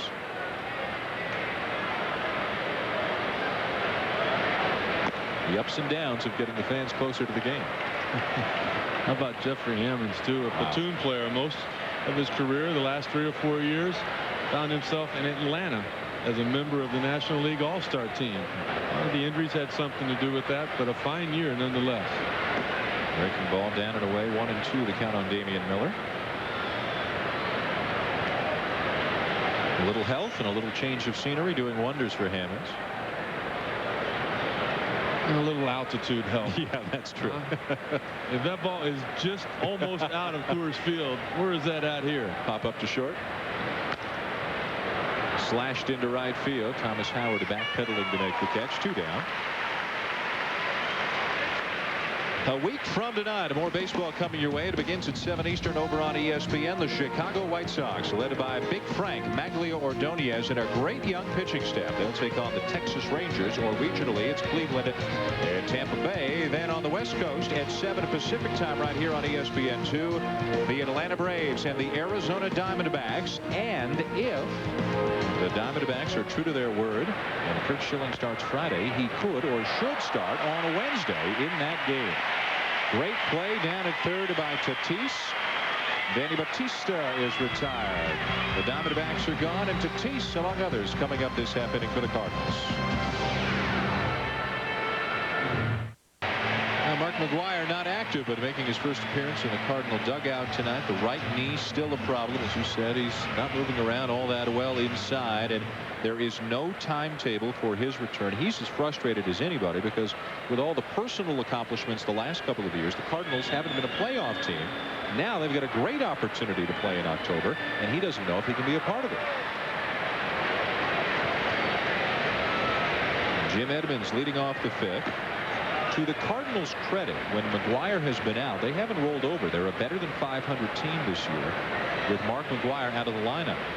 In some of those games, they've also had J.D. Drew or Ray Langford or Fernando Tatis or a combination of those guys out of the lineup all at the same time.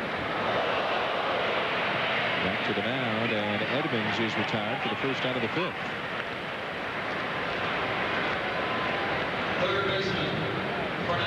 I'll tell you what, when you look at those numbers, you can realize also more of the strength of Tony La Russa. All he was talking about before the game tonight was the fact if they win tonight, they win the series. We've got one. You win 2 out of 3 every time you go out. You're in great shape at the end of the year. Tony wasn't talking about woe is me. Big Mac, we don't know if he's going to be back. Eric Davis not even at the ballpark tonight. He's got flu-type symptoms. They don't know how long that'll be for him. Tony talking about winning a ball game. And I mean, he was talking loud to all the players, too. It wasn't a meeting. It was just, hey, we can win a series with a win tonight. 0-1 on Tatis, who's popped up and had a sacrifice fly.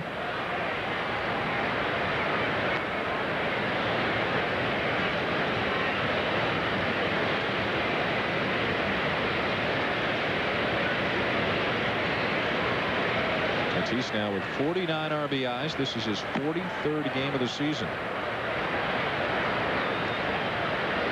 And as roughed up as the Cardinals have been amongst their position players, to have the same 5 guys make every single turn in the rotation all season long is a luxury no other team has had this year.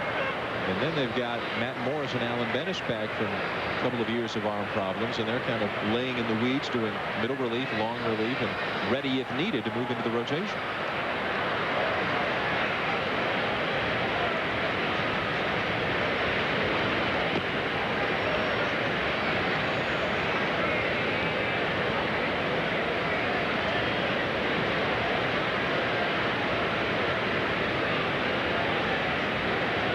Stevenson's contributed double-figure wins already for the Cardinal cause this year.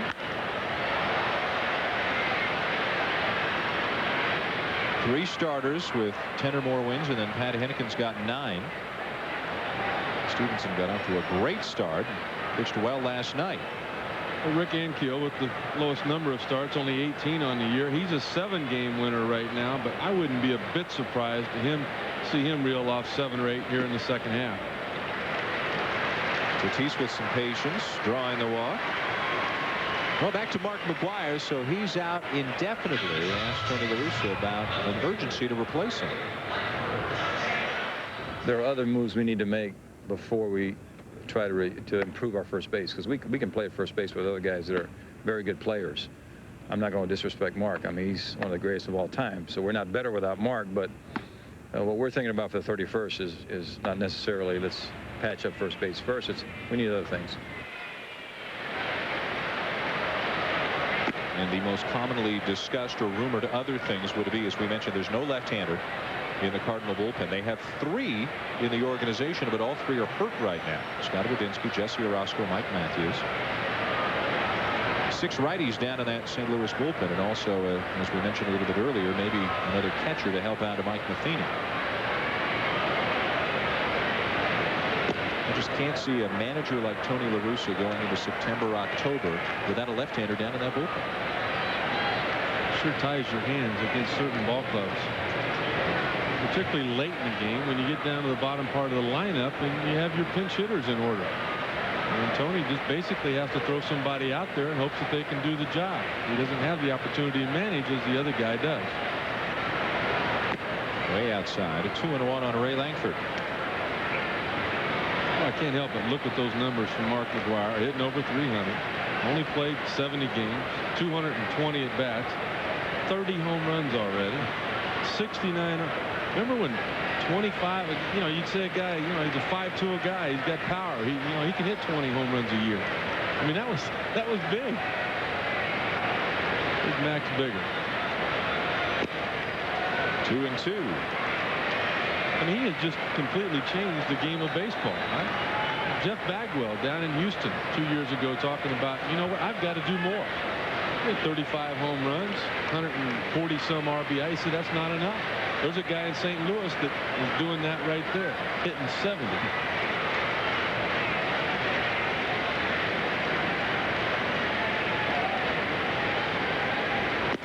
standard used to be 30 homers and 100 RBIs. If you could do that year after year, you were one of the elite. Now that's end of July.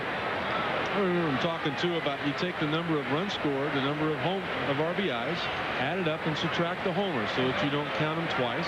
And if you get to 150, you've got yourself a terrific offensive player. That number's going up. Looking away to Langford. Back-to-back walks issued by Reynoso here in the 5th. Checking on the progress of the bullpen. Morgan was up in the 3rd. Swindell was up after the 4th, and now Dan Plesac's going to get up.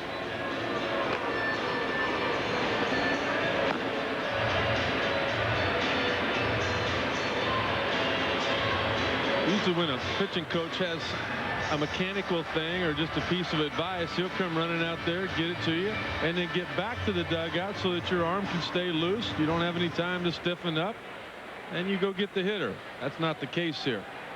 I'm kind of realizing that Armando Reynoso's gas tank might be running on reserve right now. Took his time walking out. He's taking his time with the conversation. Going to make the home plate umpire Marty Foster come out. And then he'll take his time going back. And by then, most relievers will be ready to go.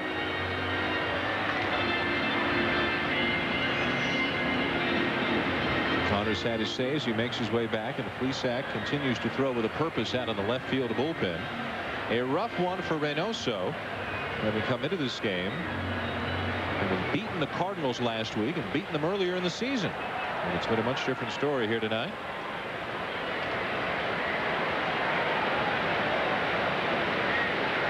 One other thing to notice is that Reynoso is due up first in the next half inning. So if they can get him through this half inning, it will save them from burning an extra player. But Reynoso here is facing Eduardo Perez, who's already got a couple of base hits off him.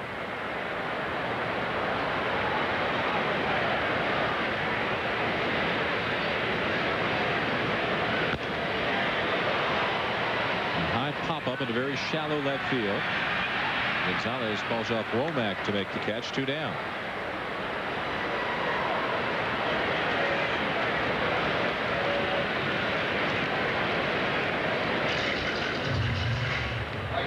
The St. Louis Cardinals find themselves 3rd in major league attendance right now. We mentioned that they went over the 2 million mark last night.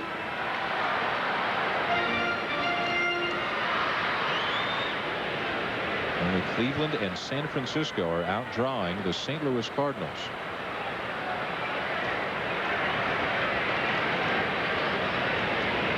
There's Thomas Howard. Brings back from ball 1. Well, this has really kind of been the norm for Armando Reynoso during the course of this year. 6-2 at home at Bank One Ballpark in Arizona. ERA just over 4, but completely the opposite on the road. 1-4 with an ERA over 7. And that ERA looks like it's going to go up as far as his road numbers are concerned.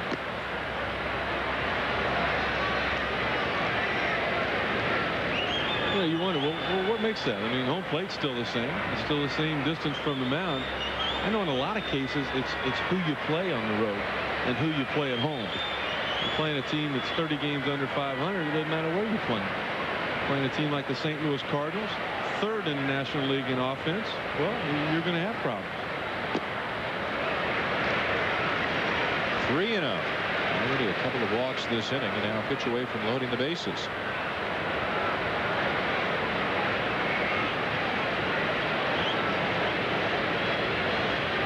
Testing the patience of his manager.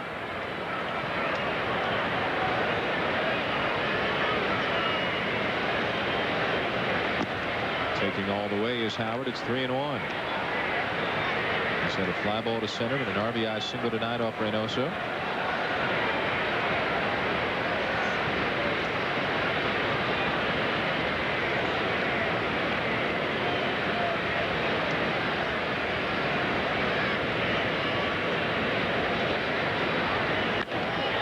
A drive to deep right center field. It'll find the seats. A 3-run shot for Thomas Howard blows it open.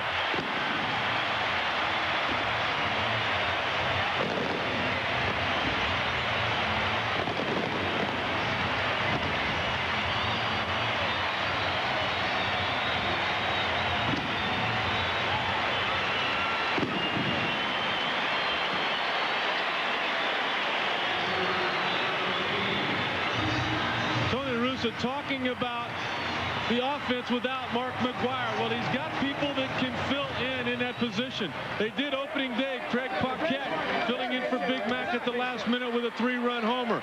Thomas Howard with 2 pinch hit homers this year. Sean Dunston with a couple as well. They've just got a lot of weapons, not only that they put out there on an everyday basis, but that Tony LaRussa can go to when somebody needs a rest, when somebody's hurt, or when he's trying to win a ball game late in the game. 8-1 St. Louis. Mike Matheny the batter. Even some real big players as you look at Thomas Howard's shot, and he knew it right away. Everybody knew it here. Well, again, it was something that was centered in the plate. For Reynoso to be successful, he's got to expand the zone, and he's not been able to do that tonight. Other players, Keith McDonald, a catcher who has since been returned to the minors, homered in his first 2 major league at-bats, the first National Leaguer ever to do that. Chris Richard, an outfielder who's still with the team only because J.D. Drew is out, homered in his first major league at-bat. In fact, in the first pitch that he saw a couple of weeks ago. So they are getting contributions from everywhere. The Cardinals lead the National League in home runs, and they are second to Toronto in the major leagues, and both of those teams threatening to erase the major league mark set by Seattle 3 years ago.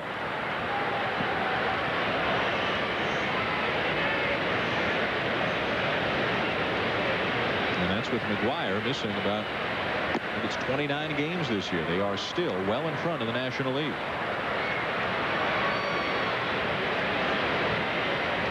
Buck Showalter trying to get this last out here in the bottom of the 5th by Reynoso because his spot in the lineup is due up first in the top of the 6th. You don't want to bring in a reliever and then lose that reliever, particularly when you're as short as Buck is tonight. No question he's ready down there in the pen, but at this point in the ball game, 8-1, Buck's just got to hope that Reynoso can get this out before there's any more damage done. They're running up a phone bill tonight between the dugout and the bullpen. 3 relievers have been up. Isak obviously ready if needed. And now he's going to get up, it looks like, for the 2nd time in this inning.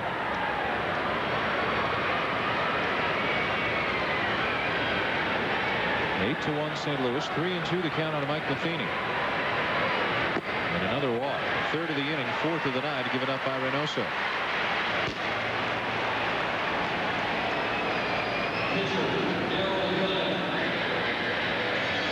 You know, one thing that makes this easy for Buck, if this was a home game, he'd have to go get Reynoso right now because the crowd would just be so impatient. But what bothers Buck right now is that he too knows this game's being watched on national television. And he's just hoping everybody understands that his hands are tied right now. He's doing what's best for his ball club, not what's best for tonight's game. Darryl Kyle's up. 2 good plate appearances for him tonight. A sacrifice in the 2nd, a walk in the 4th. Reynoso doesn't generally walk a lot of people. 28 on the season and coming into this game tonight. But he's walked 4 of the last 9 batters to come up.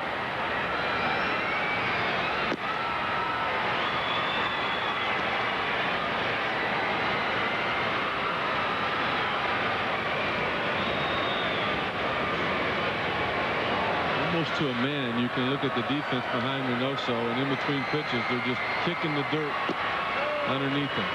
All of them looking down, looking around. Matt Williams got his back to the home plate, looking at Luis Gonzalez in left. Danny Bautista looking down. All of the grass that he's been killing out there. Finally, the inning is over. 3 walks in the inning and a big 3-run home run by Thomas Howard. The Cardinals lead 8-1.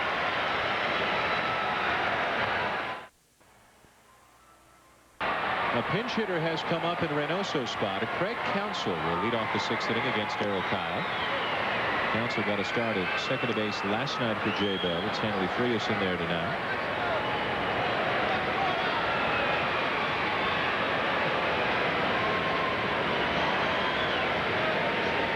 Now it's back to Greg Swindell. Well, they're getting their work in out there. Isak's been up twice. Swindell's been up twice, and Morgan was up earlier.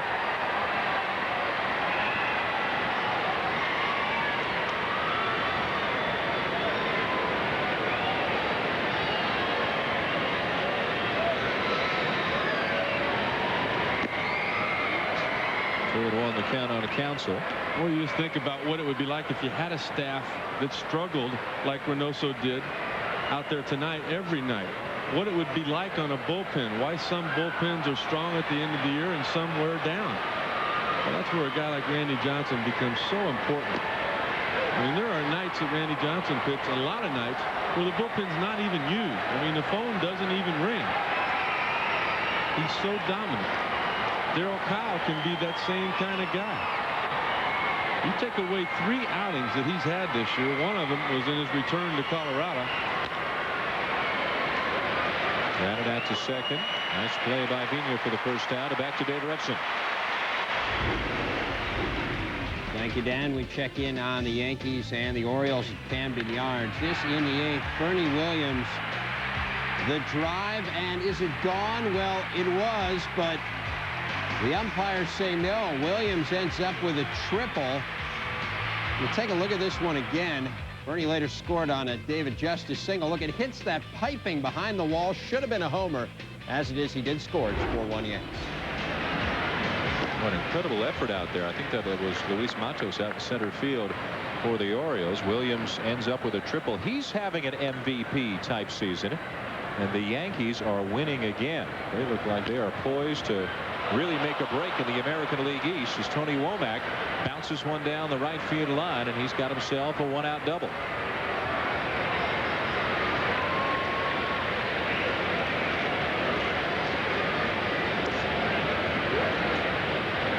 Looking at the numbers on Darryl Kyle, we mentioned the game he started in April at Colorado. An inning and 2/3. He gave up 11 runs, lost 13-0 in May to the Dodgers, and then just 2 starts ago, he gave up 6 earned runs and 4 2/3 against the White Sox. You take away those 3 outings, I mean, his ERA is in the 2s, 11-6 overall, heading for his 12th win tonight. I mean, that's exactly what St. Louis was hoping for. Stayed 1-0 on Hanley Frias. On the other side of things, a dreadful performance from Armando Reynoso as he gives up 8 runs in 5 innings. He walks 4. Gives up a 3-run home run to Thomas Howard, who's got 4 RBIs tonight. Just didn't have it from the outset tonight, but the Diamondbacks needed some innings because they traded away 2 relievers in the Schilling deal today.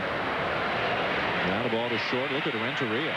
Big scoop at first, but safe is Frias. Ron Culpa, the first base umpire, says that Eduardo Perez lost contact with the bag. Coming into tonight, only one team better defensively in the National League than the St. Louis Cardinals, and you can see why there on the play by Edgar Renteria. He not only takes a base hit away, it looks like, from Hanley Frias, but look at the pick on the part of Eduardo Perez. He doesn't come up with that ball. Then Womack gets to third, then Frias gets to second, and the double play is not in order. Look at him come up with that throw right there. Outstanding. He said that Perez come off the bag with his foot, but it didn't look like it. First and second with a 1 out for Luis Gonzalez, who's already got a home run in this game. So the Diamondbacks try to creep back into it.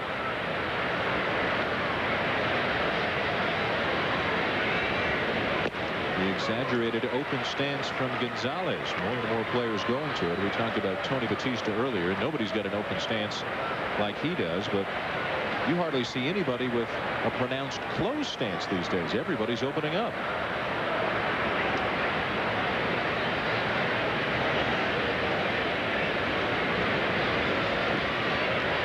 And around, and he's in the hole 0-2. Well, Gonzo told me that he got the idea on opening his stance up while watching Tony Batista last year as a teammate. Talked to him about it. What's your reasoning for it? It's all about style. That's all that is. Once Batista gets to the point where he's ready to swing the bat, well, it goes back to technique, and he's right where everybody else is. It's just an unorthodox way of getting there, as is the stance of Luis Gonzalez.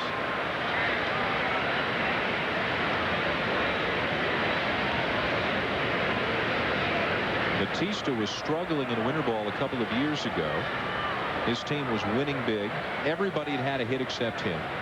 And he said, I'm just going to try something really unconventional. Now, his stance is so open, he is facing the pitcher with the bat held out right in front of him. And he got a hit. and he got another one, and the next day he got a couple of more, and he has stayed with it ever since, and he has become, despite the fact he's only about 180 pounds, one of the better power hitters in the game the last couple of years.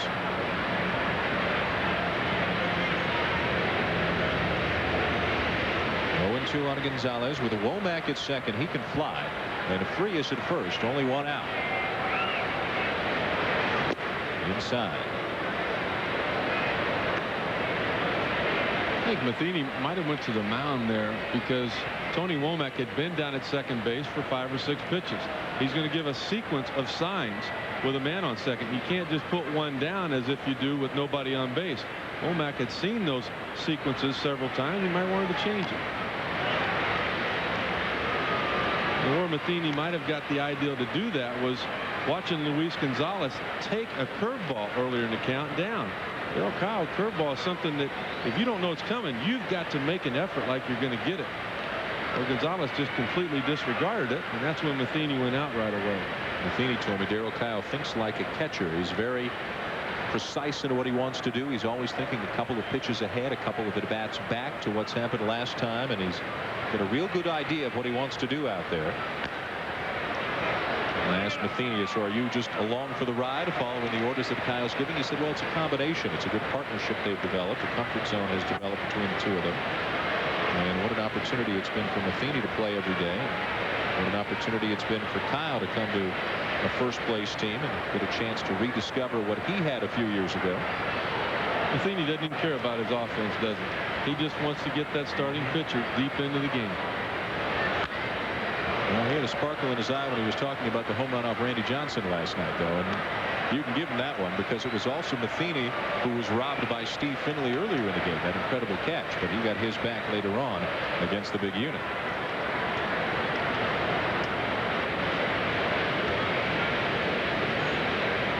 Good battle here between Kyle and Gonzalez. The count's still 1-2 as Luis Gonzalez fouls off pitch after pitch. And another one.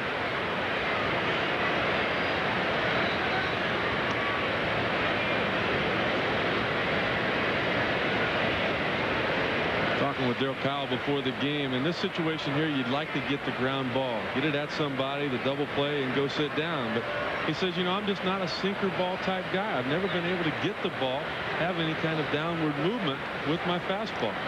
It's going to run in on the left-handed hitter. There's a high chopper. Vina with a good aggressive play to force Frias to the bag. So it's Diamondbacks on the corners with 2 outs. Tomorrow night here on ESPN2, coverage of the great outdoor games begins. ESPN and ESPN individual events from 5 different venues, and it all begins tomorrow night here on ESPN2, and it runs through the next couple of weeks on both ESPN and ESPN2. Funny spots too that have been running for a few weeks, promoting the great outdoor games here on the family of ESPN networks. As Steve Finley comes up, it's 8-1 St. Louis in the 6th inning.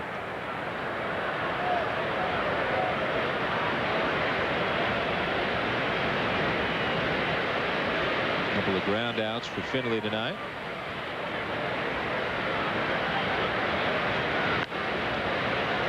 And the ground ball for Vina. He has made a lot of good plays here tonight. The inning is over as the Diamondbacks strand a couple, and St. Louis still has a comfortable 7-run lead. To Busch Stadium in St. Louis 8, Arizona 1, bottom of the 6th inning. And after Armando Reynoso was hit hard and then left for a pinch hitter, finally Buck Showalter has turned to the bullpen, and he has brought in a guy who has kind of has reinvented himself the last few years. He's a very good left-handed reliever after having a number of good and then not so good seasons as a starter. Very good years with Cleveland, tough times with Houston to a certain extent, but he's had a nice second career here. Yeah, an outstanding year back in 1988 with Cleveland, an 18-game winner with the Indians. Had to turn it around, though. Had to make some adjustments. He lost that velocity on his fastball. His arm still felt good. Physically, he could pitch. He was just not the power pitcher that he was as a starting pitcher. Has gone to the location, throws a few more breaking balls now than he did when he was that power type pitcher, and because of it, he's still a very successful big league pitcher, just in a different role. Top of the order coming up for the Cardinals, beginning with second baseman Fernando Vina. 1 for 3 tonight. Singleton scored back in the first. Cardinals have 8 runs on 10 hits. The Diamondbacks just 1 run on 4 hits. Back to the Schilling deal. If he comes in and Randy Johnson's Randy Johnson, Brian Anderson's pitching well, if the bullpen doesn't get overworked, when you look at the experience of Swindell and Plesac from the left side, Matt Manti looks like he's coming back. The young Hyun Kim was incredible until a couple of weeks ago. Had some mechanical problems. Looks like they've started to get that ironed out. Mike Morgan can eat up innings. It's got the potential to be an outstanding bullpen. Absolutely. You've got the 2 left-handers with all the experience to come in to get those particular outs that you need.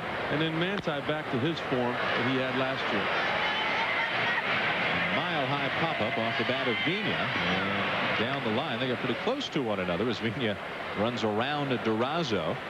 And so even though things haven't gone well for Arizona tonight or last night or the 2 days before that, all in all, it's a good day because they got a great starting pitcher in the deal. Yeah, it really is. But I think their big concern right now is that of what they have offensively at the corners. Durazo had the wrist problems, but he is back now. They need him to pick up the slack where he was last year. I mean, he was a big-time run producer. The same thing has to happen for Matt Williams.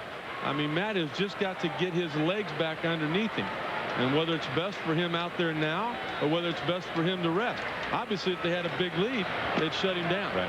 And they would get him ready to go into the postseason.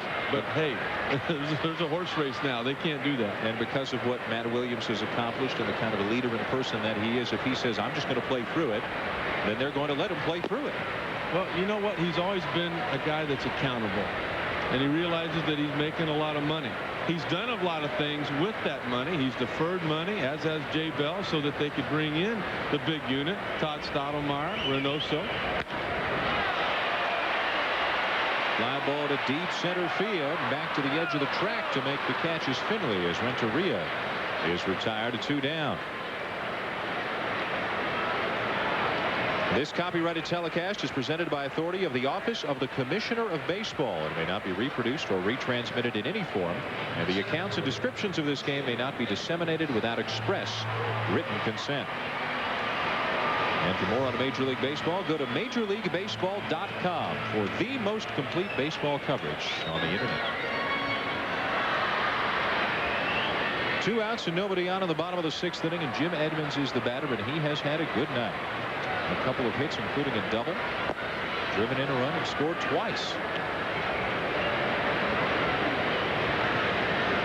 A guy who in Anaheim developed a bit of a reputation for maybe not using all of his ability, and even some of his teammates spoke openly about it at times. And every now and again he seemed like kind of an isolated guy in that clubhouse, but you haven't heard any of that since he came to St. Louis.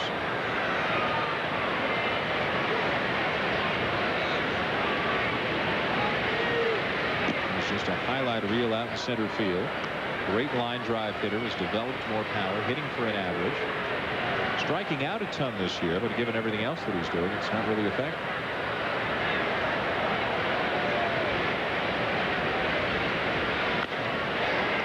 And there's another line drive, and Edmonds has his 3rd hit of the night. The strikeouts, they just don't seem to matter anymore, do they? Remember when a hitter would get 2 strikes and he would spread out with his stance, he'd choke up about halfway up on the bat, Go the other way? Oh yeah, just try to put it in play. You know, there are still certain guys that do that, but for the most part, these guys that are putting up big numbers, I mean, they take the same swing with 2 strikes that they do with no count on. Russell Branyan of the Cleveland Indians, who's got enormous power, strikes out better than 40% of the time, and I asked him if that bothers him, and he said, you know what, if the home runs and the RBIs are there, what does it matter? And he's got a point. I think about John Bowles, the manager of the Florida Marlins, and what he told his slugger, Preston Wilson. He said, you just keep swinging, because when you do make contact, you make a lot of damage. And there's Edmonds whiffing a lot of it, doing a lot of damage when he does make contact, hitting well over 300 with big power. Just think about, again, 20 years ago, how many players there were Brett Butler types. get the bunt down, slap it the other way, do anything you can just to get on a base and set the table. There aren't that many like that anymore. Look around at the home run totals for leadoff hitters these days, and you'll find a lot of them already with 15 homers. I'm telling you, it's McGuire's fault. He hit 70, had the whole world watching, had commercials that talked about chicks digging the long ball, and everybody wants to be a part of it.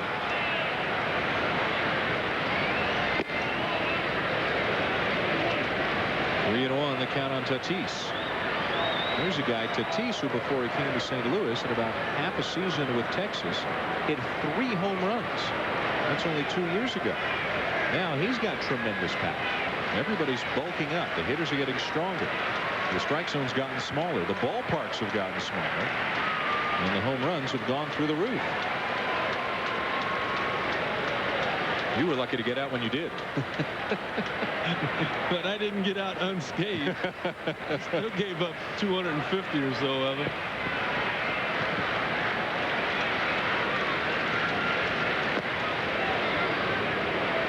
And you feel he didn't go. And Tatis will head down to first via the walk for the second time tonight, pushing Edmonds up to second. Well, Swindell's finding out the same thing that the starting pitcher for Arizona found out, Armando Reynoso, that home plate is just not going to expand tonight. Marty Foster has his zone. He's not going to give you anything just off the plate. His zone's a little bit tighter than most of the big league umpires, but he's been consistent with it. And as a pitcher, you realize you have to adjust.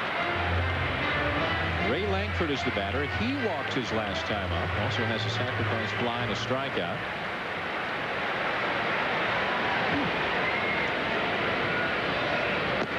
There's a strike, 0-1. It just makes me think about how good Darryl Kyle is pitching tonight. He allowed 1 run. That was a solo home run in the first inning. 4 hits on the night. And not getting anything that's not on the plate as a strike.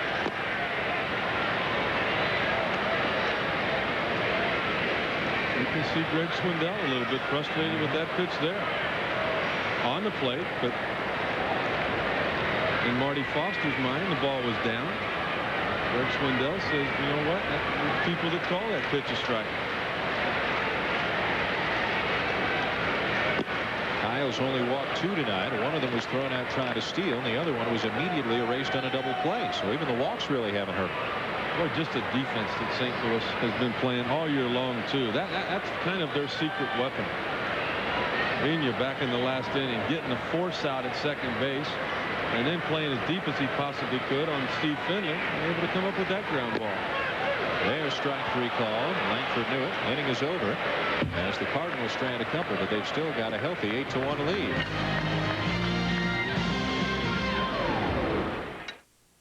Back in St. Louis, where the Cardinals have an 8-1 lead heading to the 7th.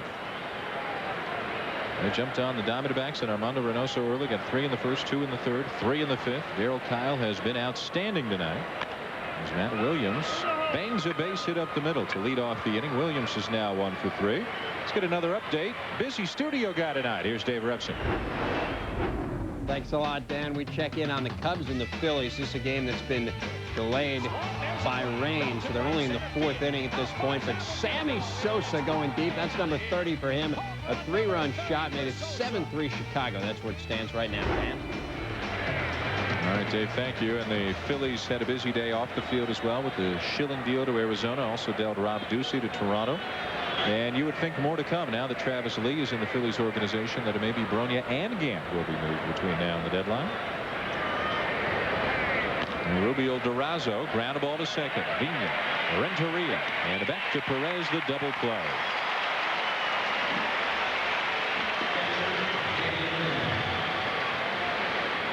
Now the outstanding series that is Sports Century continues tomorrow and Friday on ESPN Classic. The Emmy Award winning series will look at baseball's all-time home run leader Hank Aaron tomorrow night, and then the only man to win MVPs in each league, Frank Robinson. A couple of heavyweights on tap the next couple of nights. To order ESPN Classic, dial 1-800-CLASSIC or call your cable provider.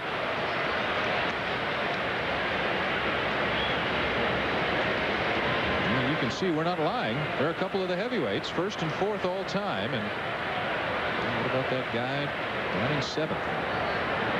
How long will he play? How high will he climb? As Damian Miller bangs a base hit into right field. McGuire has said if he gets to Willie Mays, if he's healthy enough and effective enough and plays long enough to get up to Willie Mays, then he'll start thinking about Hank Aaron. Because even when you get to Willie Mays, you're still 95 home runs away from Hank Aaron.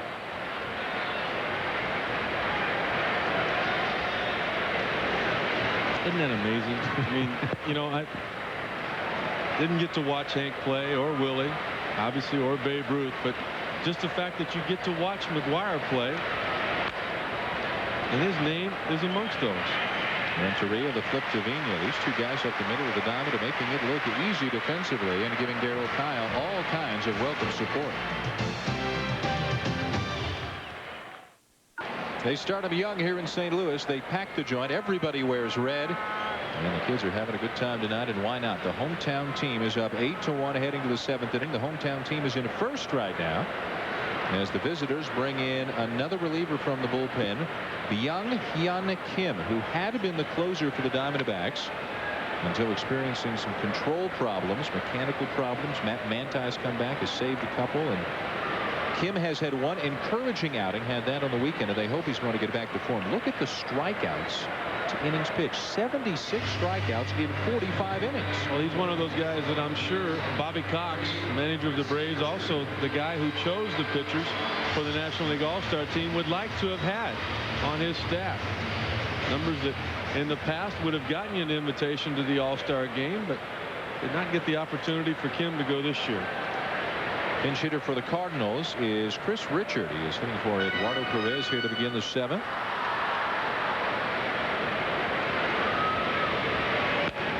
Richard, as we mentioned, homered on the first pitch he saw as a big leaguer. He ground out on the first pitch he sees tonight. And he knows he's only a Cardinal until J.D. Drew comes back, which could be tomorrow.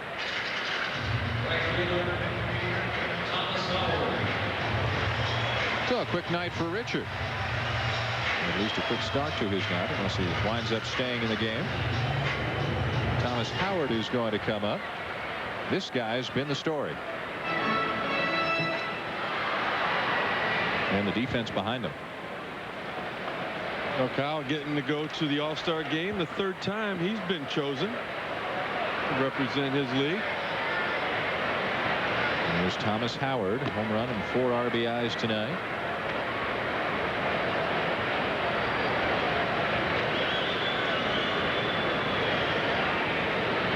Kim, as you've already seen, sidearm, high 80s, low 90s, lots of movement, everything dips and dives. Just 21 years of age. And only signed to a professional contract by the Diamondbacks a year ago. Roared through the minors, and then roared through the big leagues through the first 2.5 months of this season.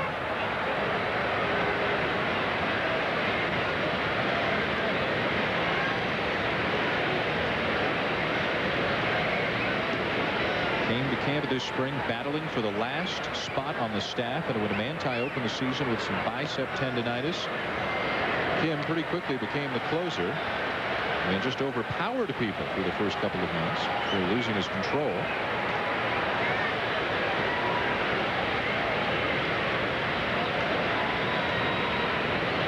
Three and 1 the count on Howard. Howard rips it into center field, but there is Finley for the 2nd out. Kim called up to the big leagues last year by the Diamondbacks, and just his 6th ball game was ejected. He had a bandage that flew out from his uniform underneath the right sleeve, and he was thrown out of the ball game. And the Cubs first baseman Mark Grace, who was in that ball game, said, you know, you got to give Kim a lot of credit. I mean, most guys don't start cheating until later on in their career. But it wasn't actually anything that helped him throw the baseball. It was just something that he had to cover up in there, but when it came out, he had to go. Mike Matheny, the batter. 2 outs, nobody on. Matheny 1 for 2.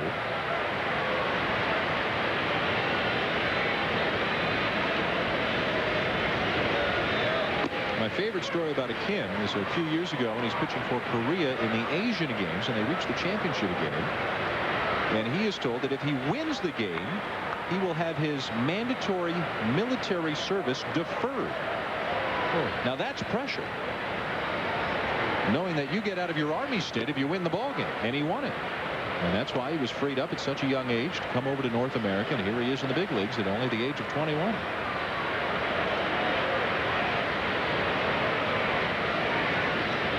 Here's the guy who just might have gotten his closer's job back at the very least.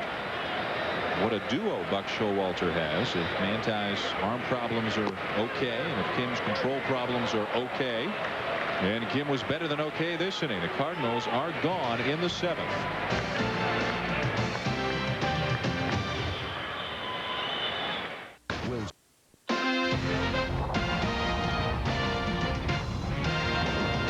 ESPN2's Wednesday Night Baseball is brought to you by Keystone Light, America's never bitter beer, and by Quick Creek Concrete Products.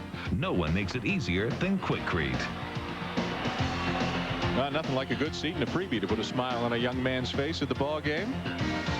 Not to mention that the home team is up 7 heading to the 8th inning. It's 8-1 for the Cardinals behind the strong right arm of Darryl Kyle.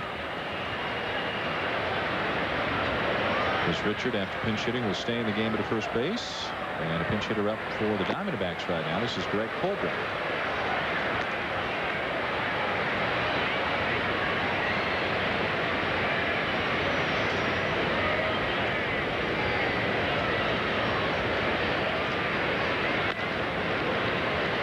And that'll sneak under the glove of Renteria into left center, a base hit.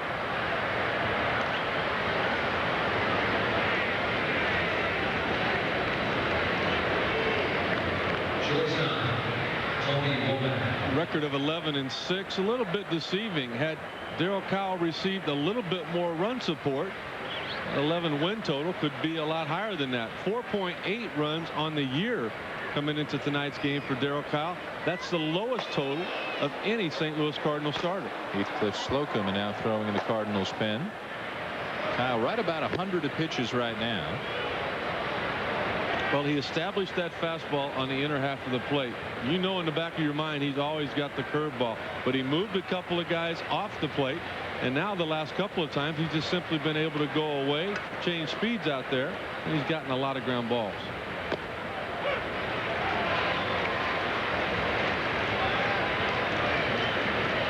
That really has been one of the most amazing things about Dave Duncan and his pitching coach career.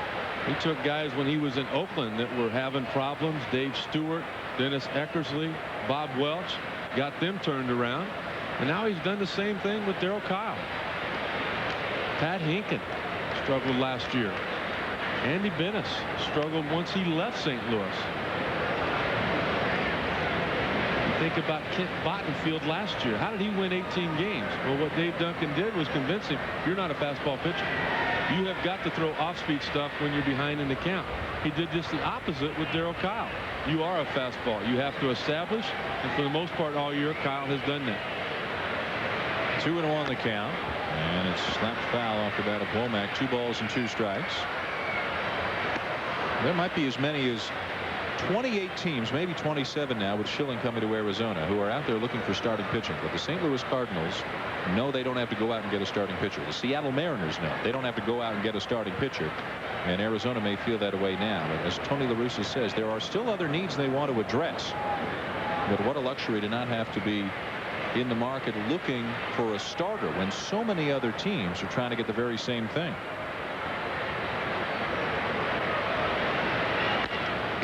Back to Kyle. Renteria never comes up with the ball, and everybody's safe.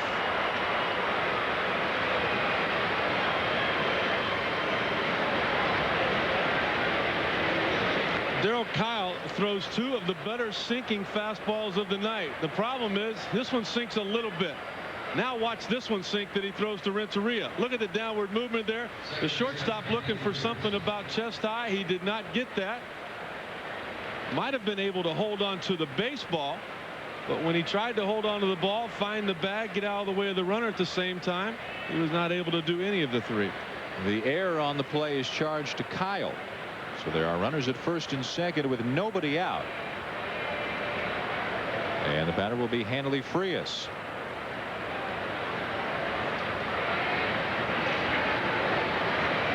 The Diamondbacks have had some chances tonight against Kyle. Leadoff walk in the fourth, erased on a double play. Had 2 on with an out in the 6th, didn't get anything. Leadoff man erased on a double play in the 7th, and as you can see, this has been a problem for them for a while. They cannot come up with a clutch hit.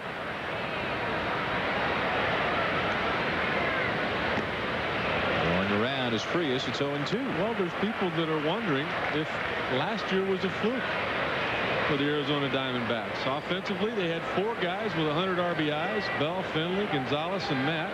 They had 4 guys that also scored 100 runs: Bell, Finley, Gonzo, and Tony Womack.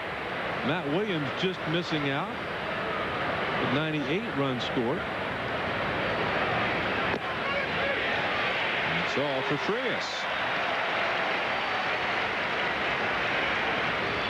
Make sure you don't miss pro football's greatest weekend. It all kicks off Saturday at 11:30 a.m. Eastern Time here on ESPN2 with the Hall of Fame induction ceremonies. Inductees include Joe Montana, Ronnie Lott, Howie Long, Dan Rooney, and Dave Wilcox. Then Monday at 7 Eastern Time, tune into ABC Sports for the AFC NFC Hall of Fame game.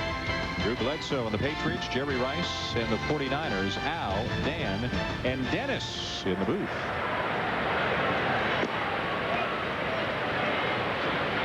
Breaking ball to Luis Gonzalez. Just misses 1-0. And we talked about the difference in the offense for the Diamondbacks last year to this year. And you can't hang much of it on Steve Finley. He's having a good season. Luis Gonzalez may not be having the great season he had last year, but still hitting pretty well. And that'll help. Get a base hit into right field. Getting the wave home and scoring as the ball comes into second is Colbrin. Around to third goes Womack, and it's 8-2.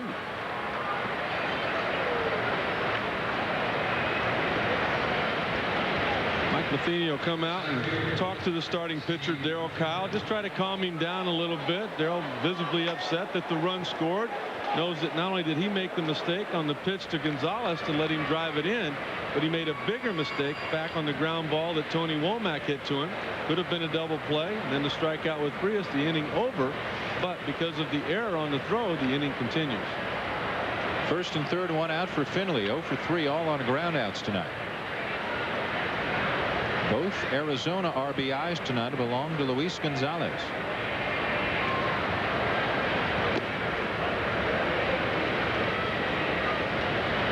The huge difference in the offense for Arizona between last year and this year is Matt Williams, and that's more of an injury thing than anything else. The Diamondbacks, as you can see, coming off a series in Cincinnati when they lost 2 out of 3 and just couldn't get anybody in. Stranding 13 in one game and a 14 in another game. Little flare into left field. Charging is Langford to make the catch. The throw comes home on the fly, and the crowd loves that.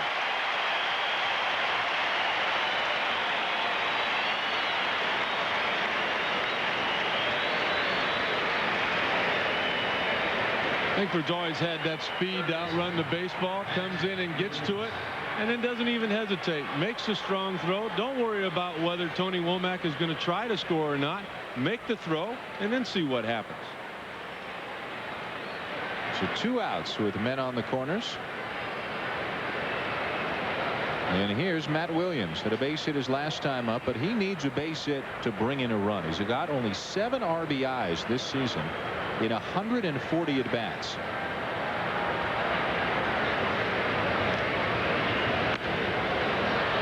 Hits it well into left center field toward the gap, and in the gap at least 1 run will come in. Womack has scored. Gonzalez is getting waved. The relay home, not in time, and Matt Williams drives in 2 to make it 8-4.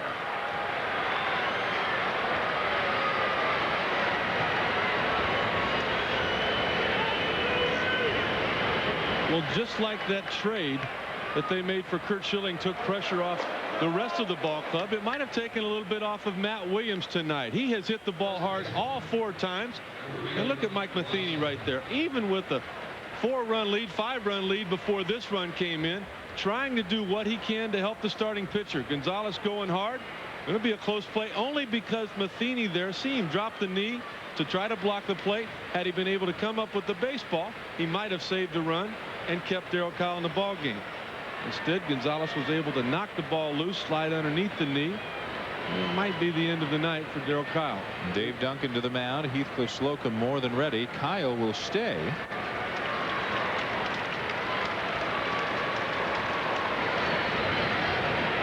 Darryl Kyle's last start was last Thursday in Arizona against Randy Johnson.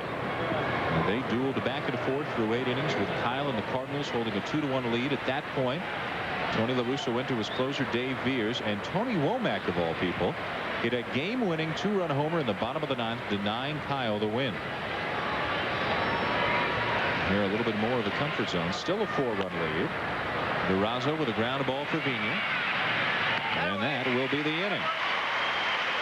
But a previous defensive miscue by Kyle helps lead to 3 Arizona runs, and it's 8-4.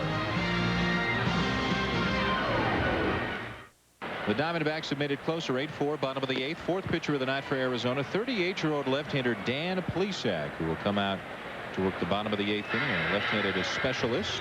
Rarely works even as much as an inning at a time.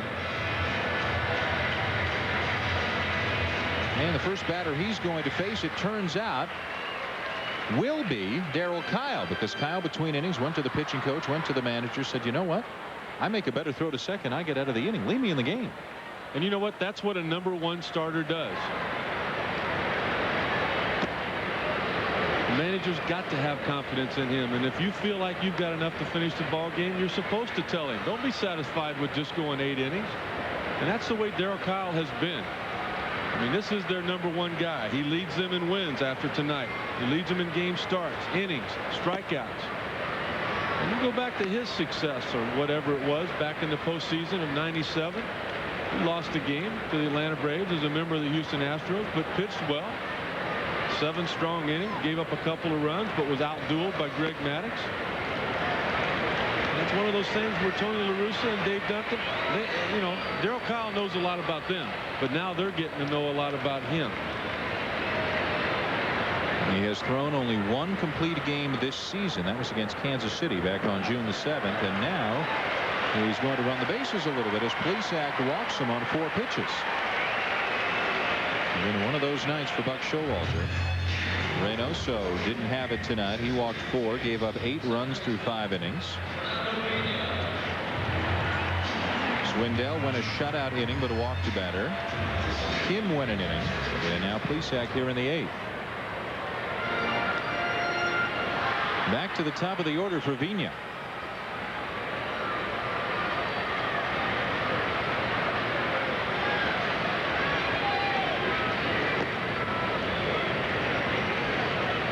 We mentioned earlier that Arizona made a mistake when they traded shortstop at the time, third baseman now Tony Batista, away to the Toronto Blue Jays along with reliever John Frascatore. Well, it was Dan Plesac that they got in return.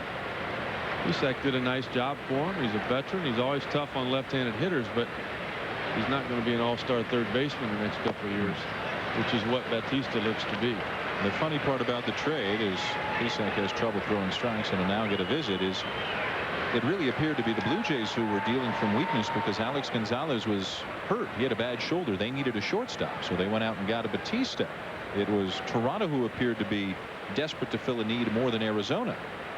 And Plesac had really struggled in the first couple of months. Buck Showalter seemed content to turn shortstop over to Andy Fox, who has since been traded to Florida. Now Tony Womack, who was a right fielder last year and a second baseman for a few years before that. Now he is the Arizona shortstop. The thing that Arizona liked most about Plesac was the fact that he's never been on the disabled list. Held left-handed hitters last year to under a 200 average. He also had never been to the postseason until last year when Arizona won the West, knocked out by the Mets in the first round. And there's his first strike of the night. 3-1 now on Vigna.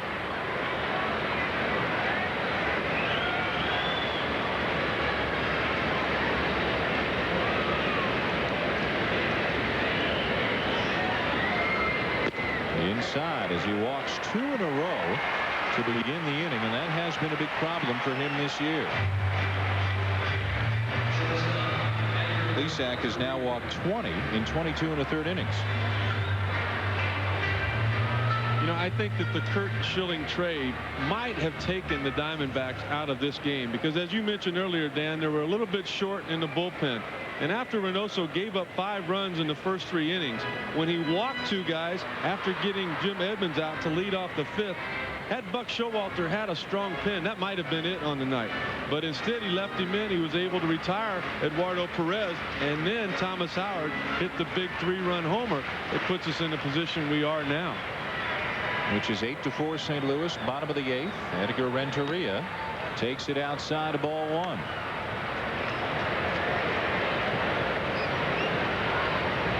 Renteria's got a couple of hits and a couple of runs scored tonight. Jim Edmonds is 3 for 4. And Thomas Howard has been the biggest hitter tonight with a 3-run home run and an RBI single. And he's only starting, remember, because J.D. Drew's still on the DL and Eric Davis has the flu. Making the most of his chance to get in there.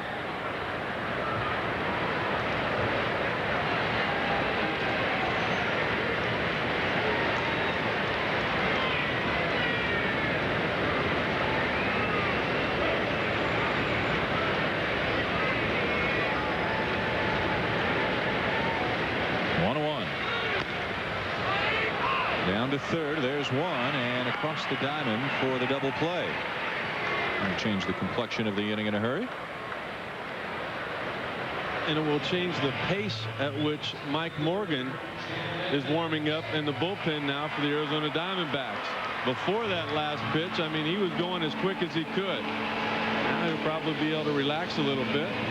What was it, the 3rd inning when he was up about back when 2 hours ago? We have come full circle in the Arizona bullpen tonight.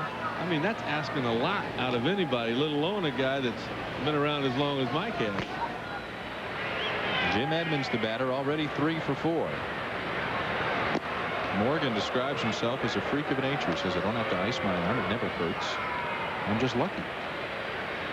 Done something right to have a 22-year major league career. Well, he's kept that desire to prepare to play. All of us have the desire to play, but you lose that desire to go out and, you know, run 5 miles a day, lift all the weights you got to do. And Mike has just never lost that. Always in good shape. 2-0 the count on Edmonds.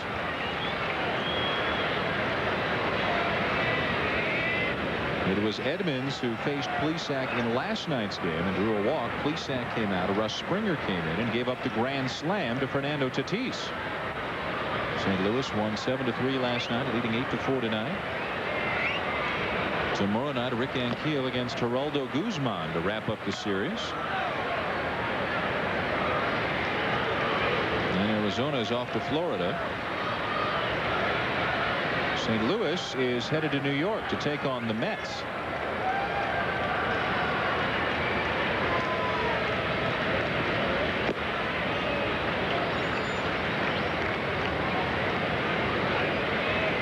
You can see Plesac, as everybody that has come in tonight for Arizona has done, taking a second look at home plate umpire Marty Foster and his strike zone.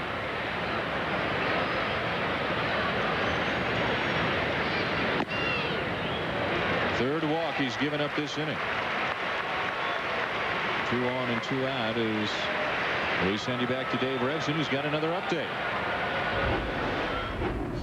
Okay, Dan, Marlins and the Braves. John Rocker trying to close things out, facing Luis Castillo with a couple runners on, and Rocker picking up his first save since June 23rd as the Braves win it by the final of 6-3. Dan.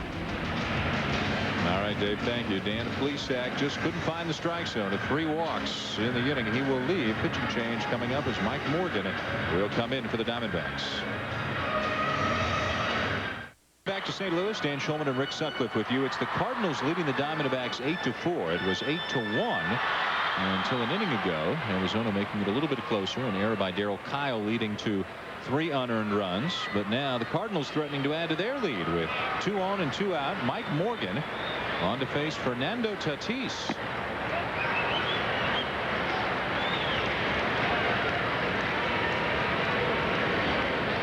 Morgan, as we mentioned, with his 12th major league team. He was a teammate of Buck Showalter's in Double-A 19 years ago. 42-year-old veteran.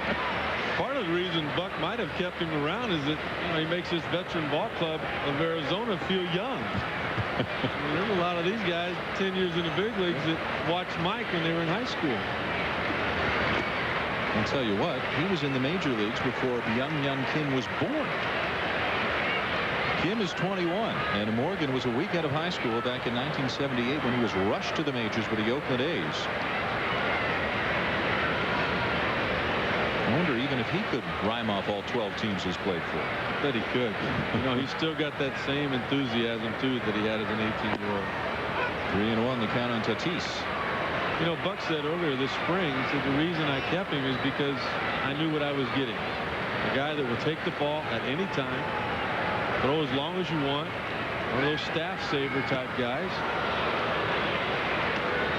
And you just look at the pace at which Mike Morgan works. He's always a guy that works quick, and he's normally a guy that throws strikes. Going to have his bad outings. He's going to get hit hard from time to time. But you know what you're going to get. He's going to come in and make something happen. 3-2. Into center field, caught by Finley, and the inning is over. 8-4 St. Louis, and on to the ninth as Kyle comes out to try to finish what he started. Darryl Kyle won the argument an inning ago with Tony La Russa and Dave Duncan. They allowed him to stay in and hit in his spot, and they've allowed him to come out here consequently and try to finish what he started, looking for his second complete game of the season. Of the 4 runs that he has allowed, 3 of them unearned on his own throwing error last inning.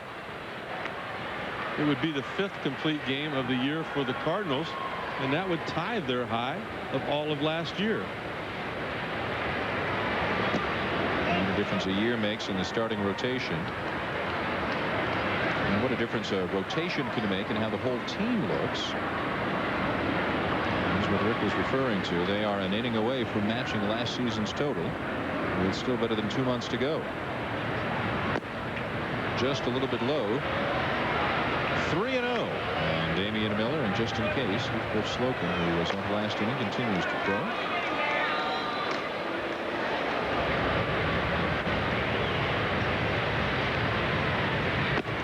If Kyle gets the win, it'll be his 12th, and it'll pull him into a 3-way tie for second in the National League with Tom Glavine and Greg Maddux.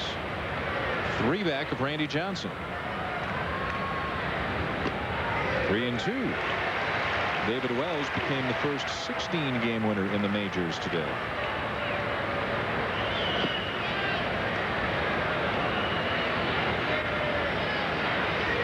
Miller, Batista, and the pitcher spot due up here in the 9th inning. Smoked into the left field corner.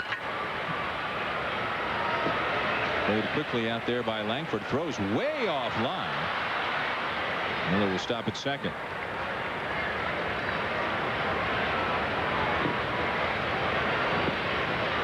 It looks like that's probably going to be it. Darryl Kyle convinced Dave Duncan and Tony La Russa to send him back out there. They said, look, you get the first 3 guys out, you'll have that complete game. If not, we're going to have to come get you. And that's what Duncan's doing. Here comes Slocum. It's 8-4. Leadoff man aboard and nobody out of the 9th.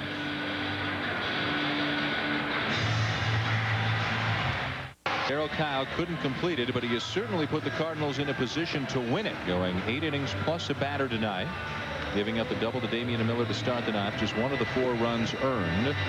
And here is Heathcliff Slocum coming into the game to try and protect a 4-run lead. He generally does not work in high-pressure situations these days. Dave Veers is the closer for the Cardinals, and Slocum soaking up some innings when things aren't quite so tense. And Dave Veers might not be available tonight. Tony La Russa told me before the game that he actually has had some spasms in his back. He was trying to pick up a couple of his kids and got a little twitch back in there, which we have all done. Problem is, most of us don't have to get major league hitters out. And when you trying to go out there at less than 100% as Veers is right now, it becomes real difficult. And it looks like that's the case, as Matt Morris is the insurance policy right now. Darryl Kyle looking on from the dugout. The Cardinals 3 outs away from their second consecutive win over Arizona, and from extending their lead over Cincinnati. The Reds losing earlier today to Houston. Strike taken by Danny Batista. The St. Louis win, and they'll have a 7.5 game lead on the Reds.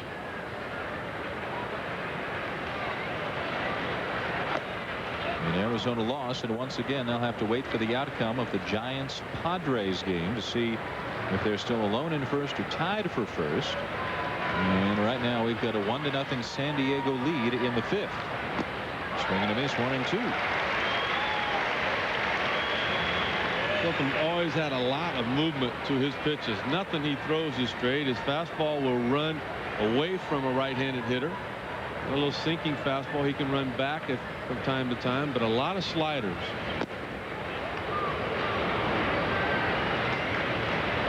On to not only try to hold a 4-run lead for St. Louis, but preserve the 12th win of the year for Darryl Kyle. The last time the Cardinals had a 20-game winner, way back in 1985. John Tudor and Joaquin Andujar. Inside, 3-2. Crowd getting a little restless now. Slocum at one point a closer with Boston and again with Seattle. Tony La Russa unable to sit down and to watch this one unfold here in the 9th inning. It was a laugher an inning ago, but it's not looking quite so funny right now, especially if Batista can reach.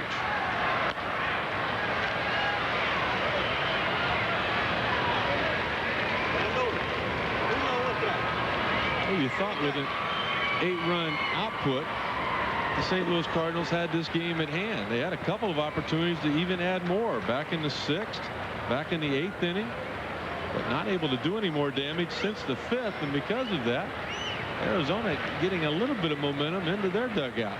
It's been a while since they've had any of that. Into right center field, and it'll be caught by Howard as Batista chased what would have been ball 4.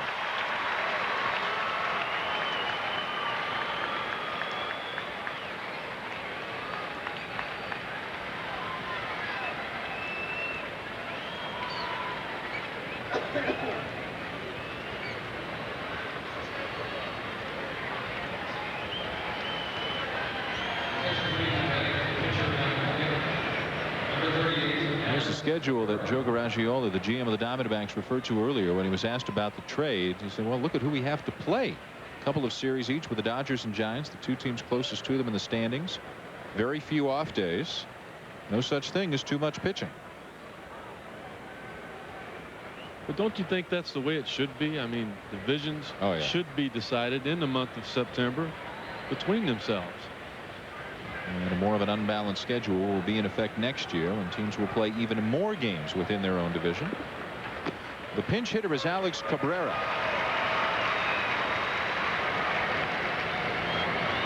Cabrera, a fascinating story, a guy who was not affiliated with anybody for a couple of years, was playing in Taiwan. Diamondbacks picked him up, sent him down to the minors at the beginning of this season. He hit 35 home runs at Double-A by the end of June. And they called him up, and he homered as a pinch hitter in his first major league at bat. Then he tripled in his first at bat the next night. The Diamondbacks have had a way the last couple of years of finding players that maybe other teams looked past, like a Rubio Durazo and Alex Cabrera and Geraldo Guzman, a starting pitcher for them, who was completely out of baseball for 7 years, working as a carpenter until 2 years ago, and now he's in a starting rotation for a first-place team.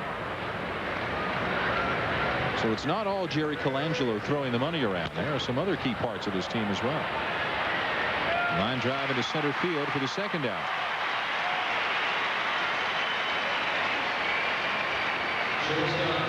If it holds up, St. Louis will expand its lead to 7.5 on the Reds, who were just swept by the Houston Astros. Well,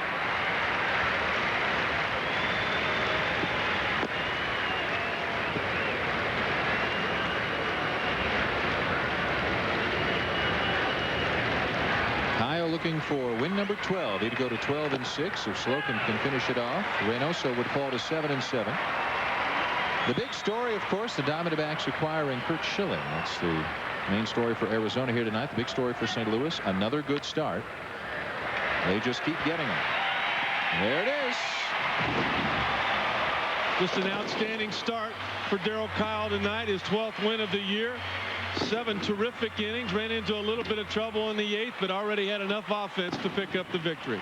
The final score from Busch Stadium: the Cardinals 8 and the Diamondbacks 4. Kyle over Reynoso. Thomas Howard with a home run and 4 RBIs. The big hitter for St. Louis tonight as Slocum finishes it off in the 9th inning.